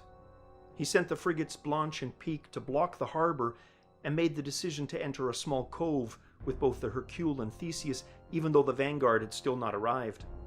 As your ship entered the cove, the silence was shattered by the eruption of a thunderous cannon discharge from a shore battery. Both ships quickly returned fire for roughly 30 minutes, near the end of which Bligh landed a party of some 30 sailors and marines to storm the battery and secure the cove. Within minutes, they had secured their objective, and within the hour they'd begun to storm the heights of the cove around them. From your vantage point atop the sails, you could see the men climbing the elevation, but you could also make out the shapes of the Dutch forces atop the slopes. Your ship was signaling the Marines to their presence, and soon the two sides exchanged fire. You would learn that 1 Marine died and 4 others were injured in that exchange, but the Dutch were driven to the nearby town of St. Anne. It had been hot just outside the bay, but here, in the cover of the cove, it was positively sweltering. Both ships anchored here and unloaded several cannons in addition to the roughly 600 men, of which you were one. A landing base was quickly established, protected by the cannons brought ashore and those left on board the ship. Preparations were made to attack the town of St. Anne within 2 hours' time. The Marines who had taken the hill had been bolstered by their comrades, and a force of some 150 Royal Marines now held the heights above the cove. Word soon got down to the larger group that some scouting Marines had discovered the Dutch forces were considerably larger than the 160 the intelligence from Duckworth had suggested. Clearly, they had in fact received reinforcements. While you weren't privy to the direct conversations of the officers, there was clearly hope that at least the disease portion of the intelligence was correct. The decision was made to attack the town at 3 p.m. so the Dutch could not establish additional defenses. The Dutch town of St. Anne was laid out in the typical efficient fashion of the Dutch. Every building had a purpose and reason for being where it was placed. In contrast to the alleys and carriageways of London, which circled back on themselves sometimes multiple times and could likely keep an invading enemy at bay for weeks just trying to figure out what led where. This made the initial attack of the town, at least on paper, seem achievable. The Marines would lead the frontal charge along with most of the men, while your group would start a fire. You and a handful of the best topsmen had the unenviable task, owing to your dexterity, of starting a fire from one of the higher buildings to the lower ones below. A fire that would hopefully distract the Dutch townfolk and their military long enough to secure strategic buildings elsewhere. The decision was made to enter a small grove of trees and scale up a church building there. The town appeared abandoned, but you knew full well that the militia and soldiers were there below somewhere, simply waiting. The grove would afford the cover needed to approach the building from its eastern side. The small group volunteered you as the first to scale the building. You could feel your heartbeat thumping in your chest. This wasn't the sheer terror of the at-sea battle, nor was it one of fear of discovery. At sea, you'd been involved in the battle, but it was not your hand that pulled the string of the firing pin. Yet, here you were, the one to start a fire that would in all likelihood lead to the ending of lives. From one day to the next, your actions would certainly alter events in some way negatively. That was a fear foreign to you, and yet here it was, real and pending with every heartbeat, every breath. You inched your way to the building and picked a corner to scale out of view of any windows or doorways. You were used to the wooden grips placed at intervals on the masts, meant for humans to climb upon, but here was a building clearly not similarly designed. There were no predetermined handholds or footholds, and so you made each grip and pull-up work as you scaled the building's exterior, almost slipping twice. Soon, you were on the lower of the two roofs. The next would be a much quicker scale. Your men threw you up several torches. The original plan had been for one of the Royal Marines to throw a grenade of the type common to both the French and British military, but the resulting noise would have been too loud. What was needed was a stealthier, slower starting fire that would then spread quickly, and so here you found yourself now upon the highest point of the building. The end being near, you thought, yet the moment just beginning. You hesitated for what felt like hours. In reality, only a few minutes had passed. In the end, you did your duty, as you had been instructed, but the actions would haunt your future dreams at regular intervals, and throwing the first of the 5 torches to the rooftops below was the point you could no longer retreat from. And so you threw the rest, as had been planned, and quickly rejoined your comrades. Within 10 to 15 minutes, the entire quadrant of the town was burning, and the flames grew higher by the minute. However, owing to the Dutch design of the town, the fire should spread only so far, as the artificial canal sealing the quadrant off should in theory provide a barrier for the advancing flames. The Marines charged in, as did the rest of the men, and while there were skirmishes, the town was captured without much resistance. The reasons for this would soon be clear. The townspeople had essentially left the town for another on the opposite side of the bay. There were no liberator ceremonies, as the British rule of the previous 3 years was still a stinging recent memory. The British and the Dutch had a long history, and while there were stretches of peace, the two nations had also fought several bloody naval wars, and the ethnic slurs leveled at each other grew in terms of creativity by the generation. That first Saturday evening was a solemn one as a result. The men ate quietly in groups in the main square in the shadow of the administrative buildings now flying the British flag. That evening, the counterattacks began. The Dutch would be relentless in the weeks to come. There was not a day in February without conflict. Attempts to leave the town in new directions were fought to bloody stalemates. The Dutch controlled the surrounding towns and the environments just outside this one. Oddly, the path to the ships they tended to not attack, almost as if offering the British a way out, should you choose to select it. The Dutch had an estimated 500 or so men, and contrary to hope and desire, disease was not present in their ranks. The same could not be said for your lot. By the first week of February, dysentery had a firm grip on many of the men. While the name sounded sterile and clinical, its effects were decidedly not.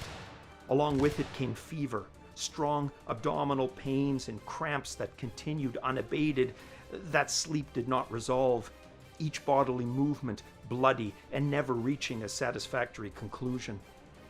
The men associated this with the accursed presence of the Dutch, the cheeseheads. The weeks dragged on, and the incidence of dysentery only grew worse. With the men growing weaker and the Dutch attacks getting bolder and bolder, low morale was becoming a clear problem. Rumor was that Captain Bligh had orders to not overextend his presence, but soon February would turn into March, and conditions were now downright squalid. And the feeling among the men was that the Dutch would regain the town any day. On the 4th of March, with ammunition for the 18-pounders brought ashore, finally exhausted, Captain Bligh made the decision to leave the town. On that last day, the tally of dead British had reached 18, with 43 wounded in the skirmishes of the previous 5 weeks. The ships were loaded within hours. There was still no sign of the vanguard.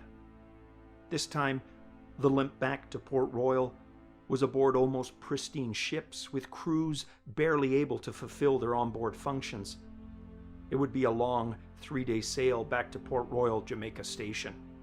The events in Curaçao had left a lingering bitterness in much of the crew. If there ever had been a needless, ill-advised plan from the Admiralty, the men felt, Curaçao had been it. 18 of your crew killed, 43 wounded. and everyone had felt that had the HMS Vanguard arrived in time and been available, the outcome may have been different. But it didn't. And the outcome wasn't. Lieutenant Perrault had taken a cannonball to his arm during the landing, but during the last week in Curaçao, the wound had begun to fester, and his arm was amputated. You had learned during the voyage back to Port Royal that before the landing, Lieutenant Perrault had just swapped seats with Lieutenant Hills before the cannonball came whistling through. The crew used black humor to deal with the situation. Whenever Lieutenant Perrault took a seat, the other officers would ask if he'd like to exchange positions.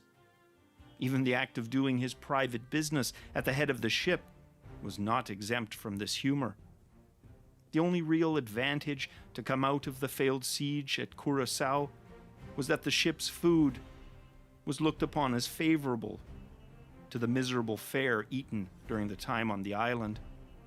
The other welcome relief was the weather. The island's interior had been unmercifully hot and humid. Here at sea, the weather had been sunny, but with a constant breeze which made working in the heights mostly pleasurable.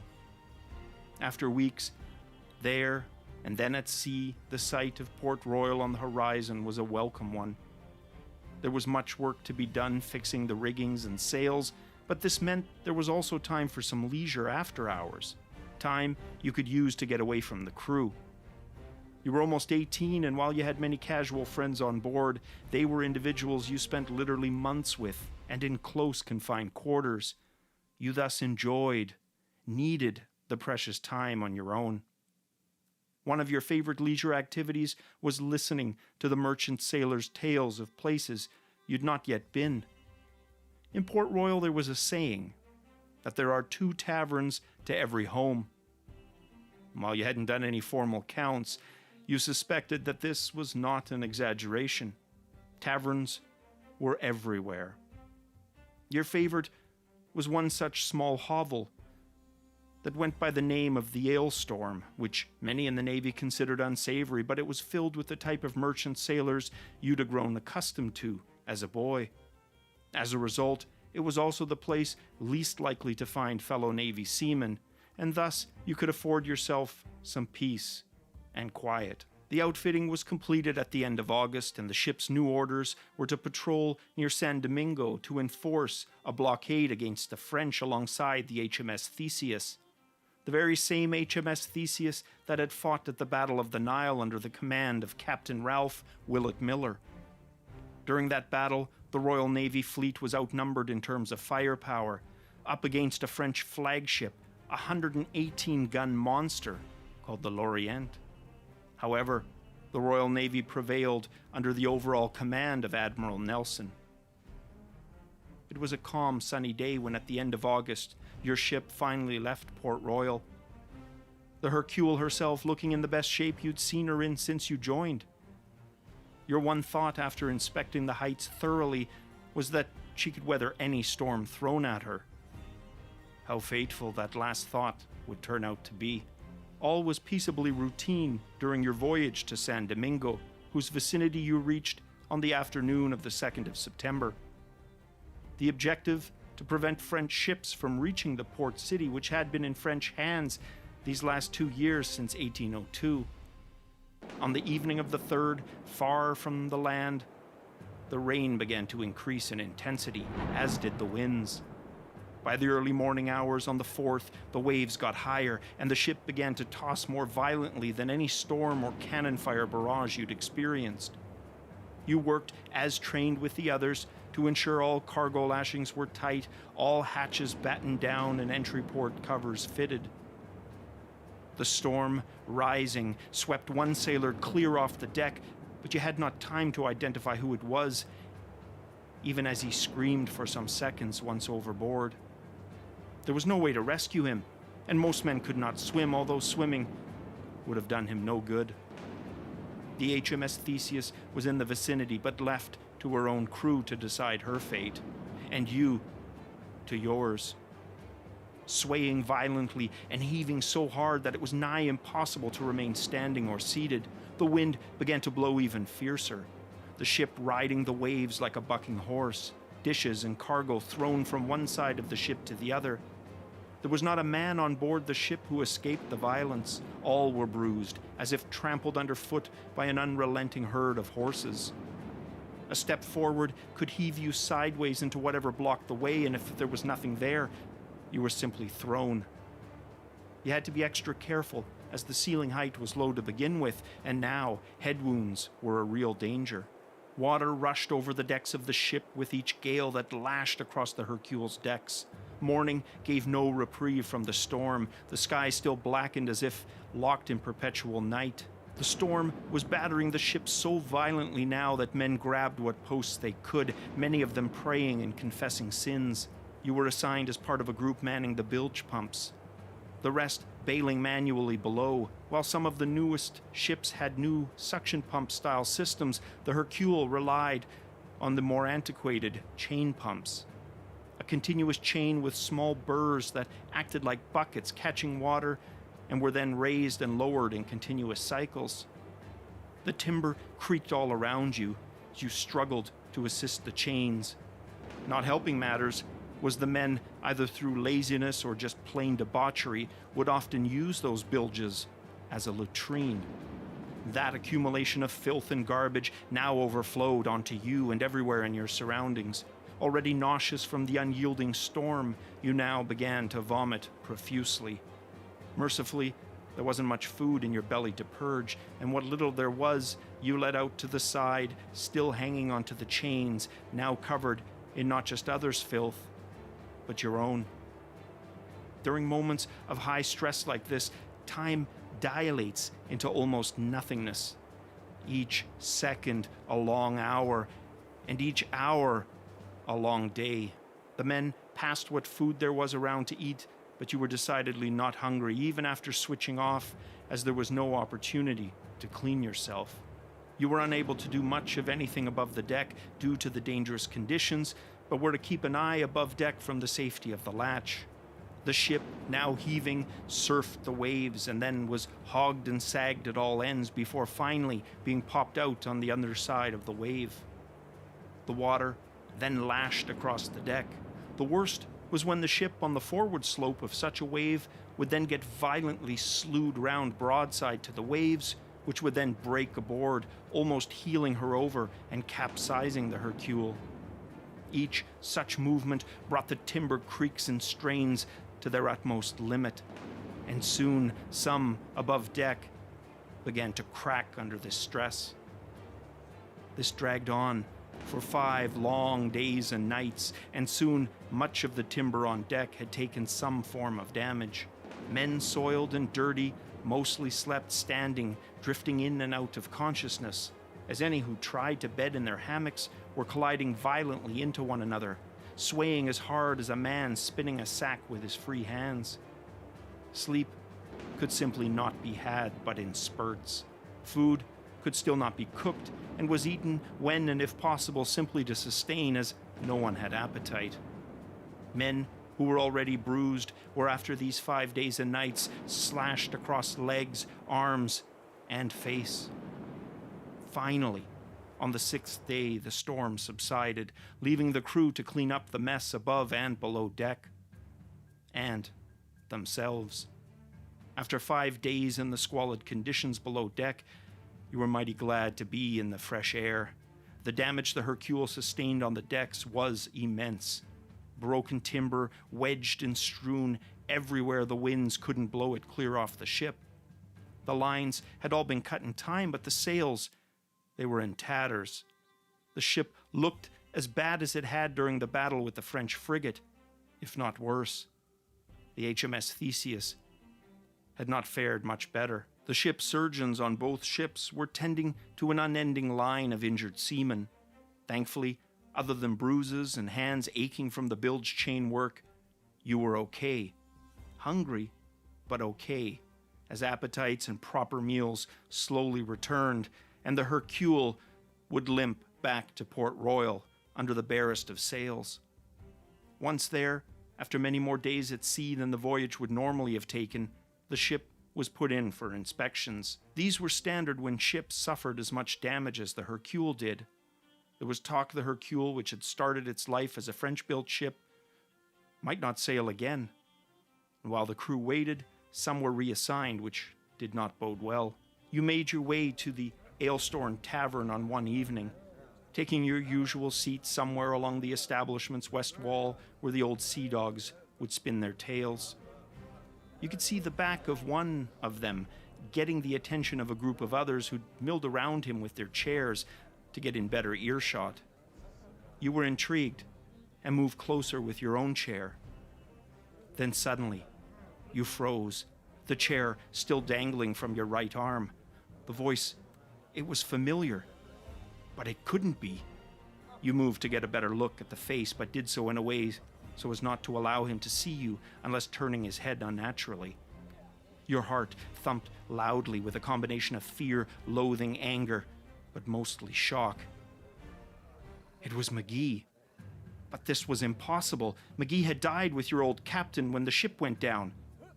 Or so you'd been told. Because here he was. There was no mistaking it. You had entered into a neutral state with McGee during that final voyage, but that was likely due to the size you'd been putting on. Always there was the anger of how he had treated you with such abhorrent malice and contempt. It was there, simmering just below the surface whenever you thought of the otherwise adventurous past on the Cordelia. If McGee had survived, what of the captain? You were determined to find out, but you needed the element of surprise. The other thing you noticed, and it stood out, was the manner in which McGee was dressed. He was well outside his usual class, dressing more like a rich gentleman than the old sea dog he was. Even on land, you'd never seen him dressed like this. You moved back to your old spot and decided to keep a safe but distant eye on him. He continued to spin tales and drink as the evening wore on. You were never much of a drinker, usually having but a pint or two, but on this night, you abstained completely. You would confront McGee, and you wanted all your wits about you when doing so. You were on duty the next day, but you did not care. You would find out what was going on. Finally, 2 hours after the mid of night, he got up and you quickly angled in the other direction. As he left with a slight stumble, you followed him. He stumbled a few streets to an inn that catered to sailors, but not of the common type. This was a place only captains and their associates on merchant ships could afford. He unlocked an exterior door to a room on the first floor of the building's east side. Your anger simmering, you accelerated your pace and hurled yourself at him as he stood in the now open doorway about to walk in. You were no longer the small boy he would beat on indiscriminately. You were now a full head taller than McGee, with sinewy, albeit still bruised muscles all over your body. You both came crashing down upon a table situated at the foot of his bed. You were the first up, and immediately you leaped upon McGee, still shaking his head, dazed. Now upon his chest you grabbed both of your hands and choked McGee, demanding him to tell you where the captain was. His eyes enlarged in recognition as he met your gaze, but he stayed silent, so you squeezed harder. Then a flash of pain on your left side. Leaving your right hand on his throat, you instinctively grabbed at your side with the left, where McGee had sunk in a sailor's knife. Half your hand was on his, the other half on the blade as you struggled to keep him from digging the knife deeper. He may have been old, but he still had the strength of an old sailor.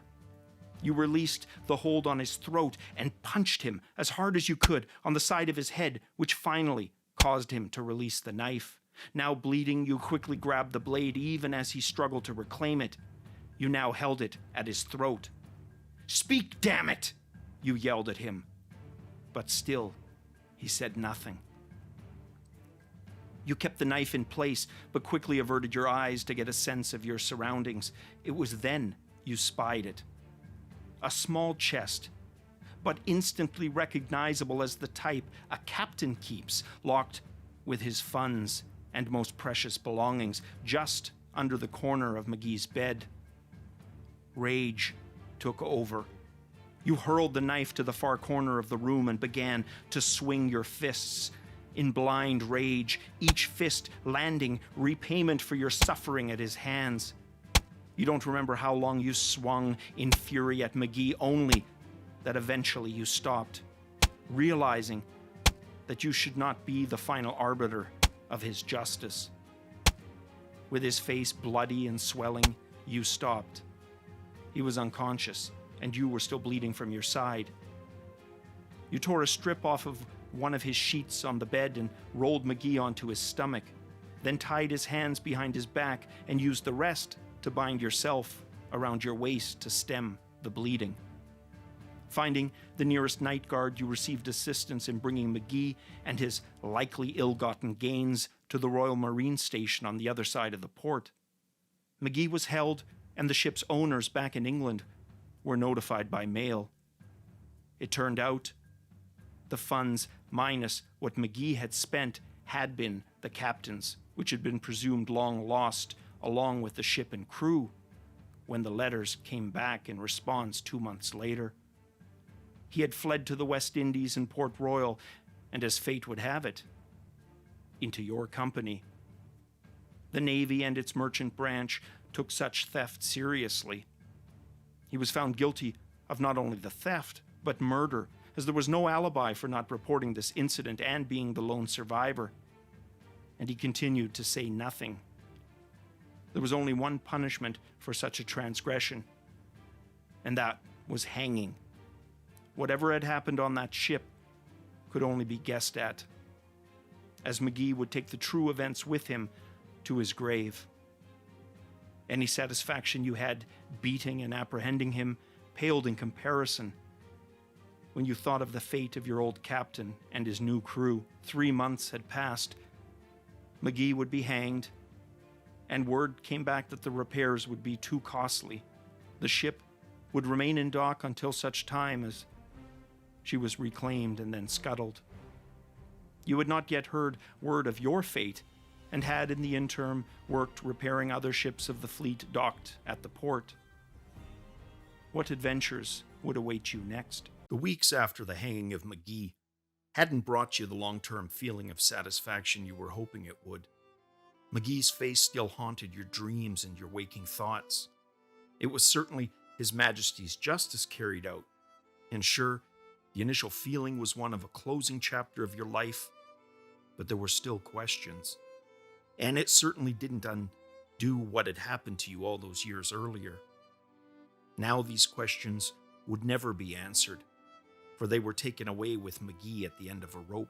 In the first half of 1805, you spent most of the year on a variety of vessels, carrying out the Crown's blockade patrol orders against the French fleet. This didn't simply mean patrolling for French vessels and limiting their military or trade influence. It was also ensuring British trade in the region went unhindered. To achieve this, British merchant ships would on occasion be accompanied by ships from His Majesty's Navy. In 1805, one such trip would take you to Devon at the southwest tip of England.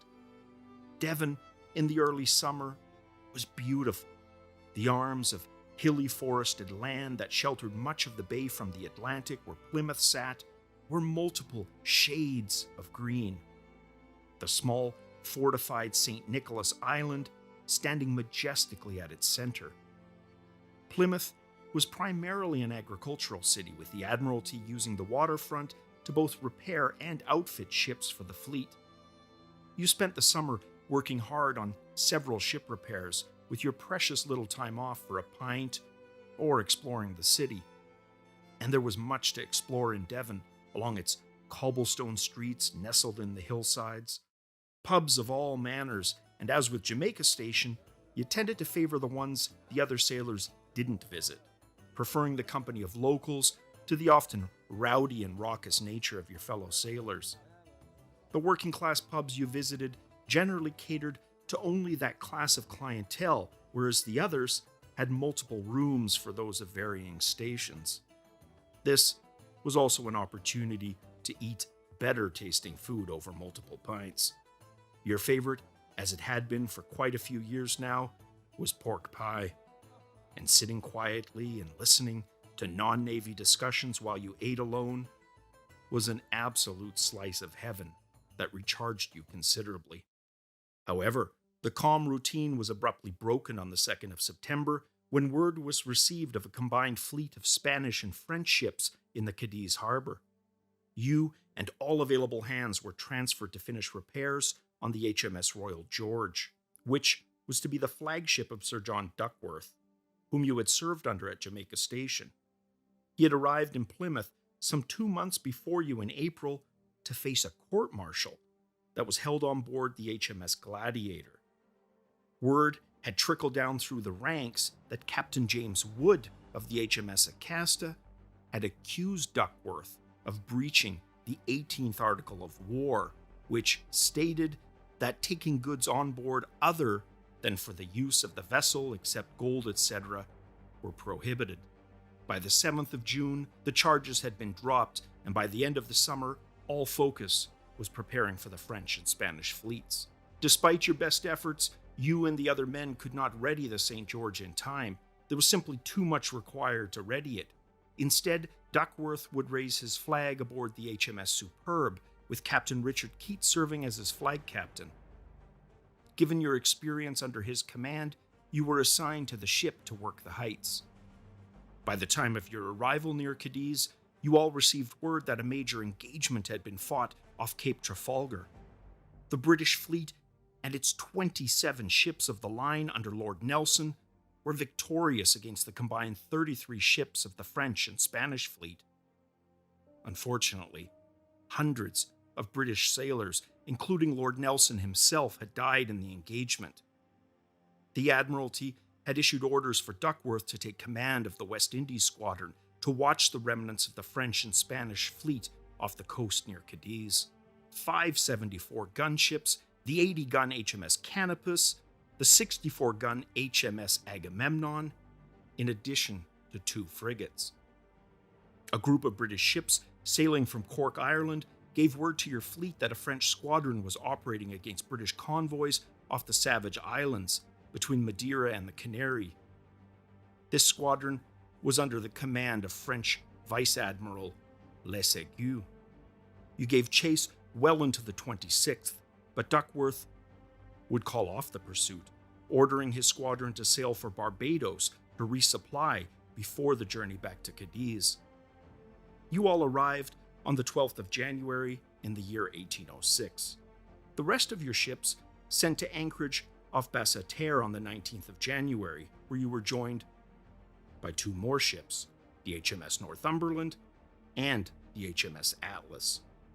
There were now 3 admirals in the squadron, with Rear Admiral Thomas Louis aboard the HMS Canopus and Rear Admiral Alexandra Cochrane on the HMS Northumberland.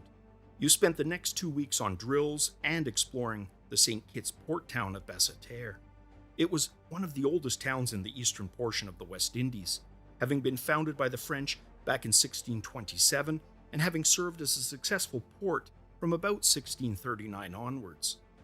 It was also a town that had a history of the worst luck possible of any town, almost anywhere in the world.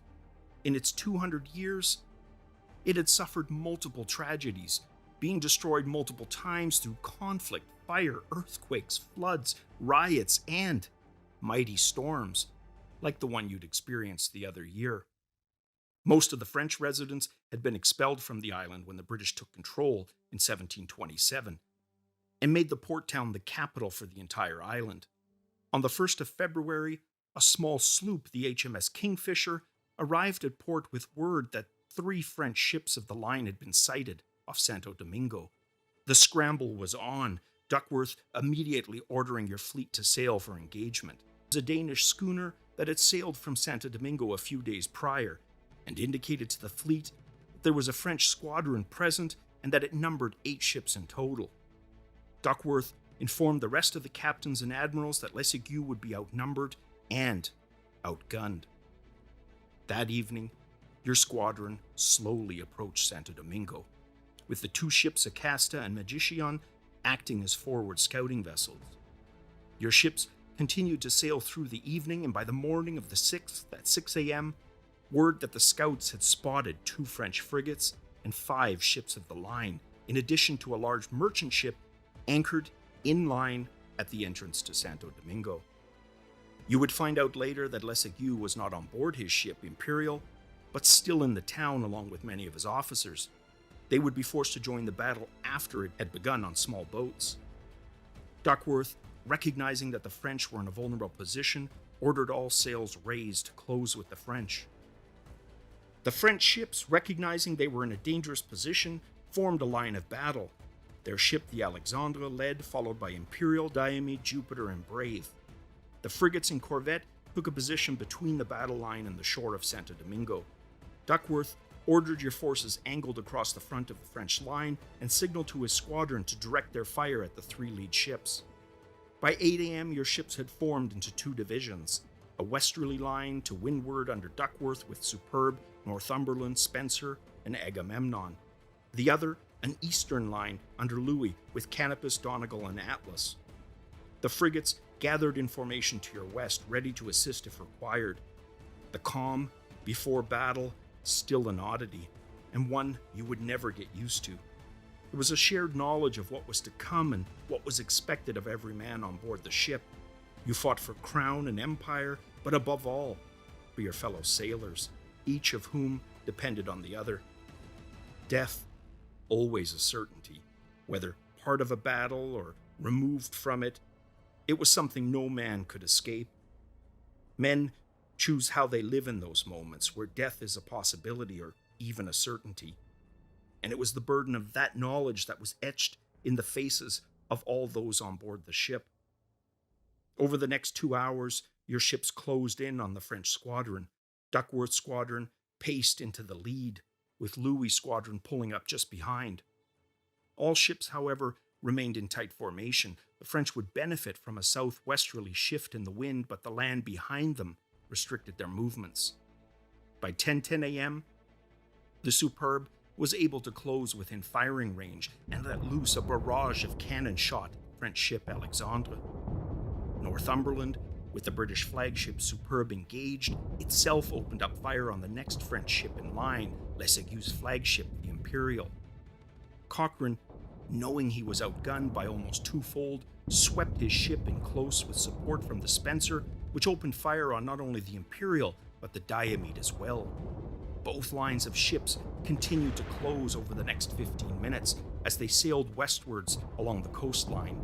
At 10:25, the damaged Alexandre maneuvered quickly out of the French line and attempted to wedge itself between the Spencer and Northumberland to rake them both. However, Captain Robert Stopford aboard the Spencer responded by instead turning quickly across Alexander's bow and raking her. He brought the Spencer along the opposite side and fired again, this time from even closer range. Smoke, confusion, pronounced by the yells of men and firing of cannons, and the splintering of wood raged. In this confusion, the Superb and Northumberland missed Spencer's move, and they fired accidental shots into her before realizing their mistake. During this fray, Imperial was able to engage both of the British lead ships. Cochrane moved quickly to defend the flagship. He pulled Northumberland between Imperial and Superb, while Duckworth's ship was intact. The Northumberland riddled with a thundering rip of successive cannon shots. You braced yourself up high in the masts. Your concern went beyond your own life to the ship and crew around you. Here up high, you were usually more comfortable, but there was smoke and confusion everywhere, including here. Through the breaks in the smoke, you could see glimpses of your Captain Cochrane's movement, your ship inserting between Imperial and Superb to protect her. The noise, deafening, cannon shots, wood splinters, flashes, and the ever-present screaming of men. Screams of pain, but also of discipline, pushing every option available to them. In one such break of smoke, you saw your ship complete its insertion between Imperial and Superb, cannon shot tearing itself through your ship like musket shot through paper. Several of the shots making it through your ship and even reaching into Superb's upper deck. The next hour saw you and your crew react to the battle still raging around you. It became clear your ships had the upper hand both here and against the French, who tried to leave the action now, floundering just offshore. Duckworth gathered the squadron and your ships, slowly moved about, boarding French ships and towing prizes. During this, a few French ships would escape, but their losses were numerable. Over 1,500 French sailors would be sent to the depths, and almost as many captured. 3 French ships of the line would be captured for prize, and 2 destroyed, meeting their demise alongside their lost men on the coral depths. While you didn't lose any ships, 338 were killed and wounded. Initially, the victory you were part of would be celebrated throughout Britain and the Empire, but always under the shadow of Trafalgar. Unfortunately, this would mean the bravery of you and your men would become buried alongside it as a mere footnote in history.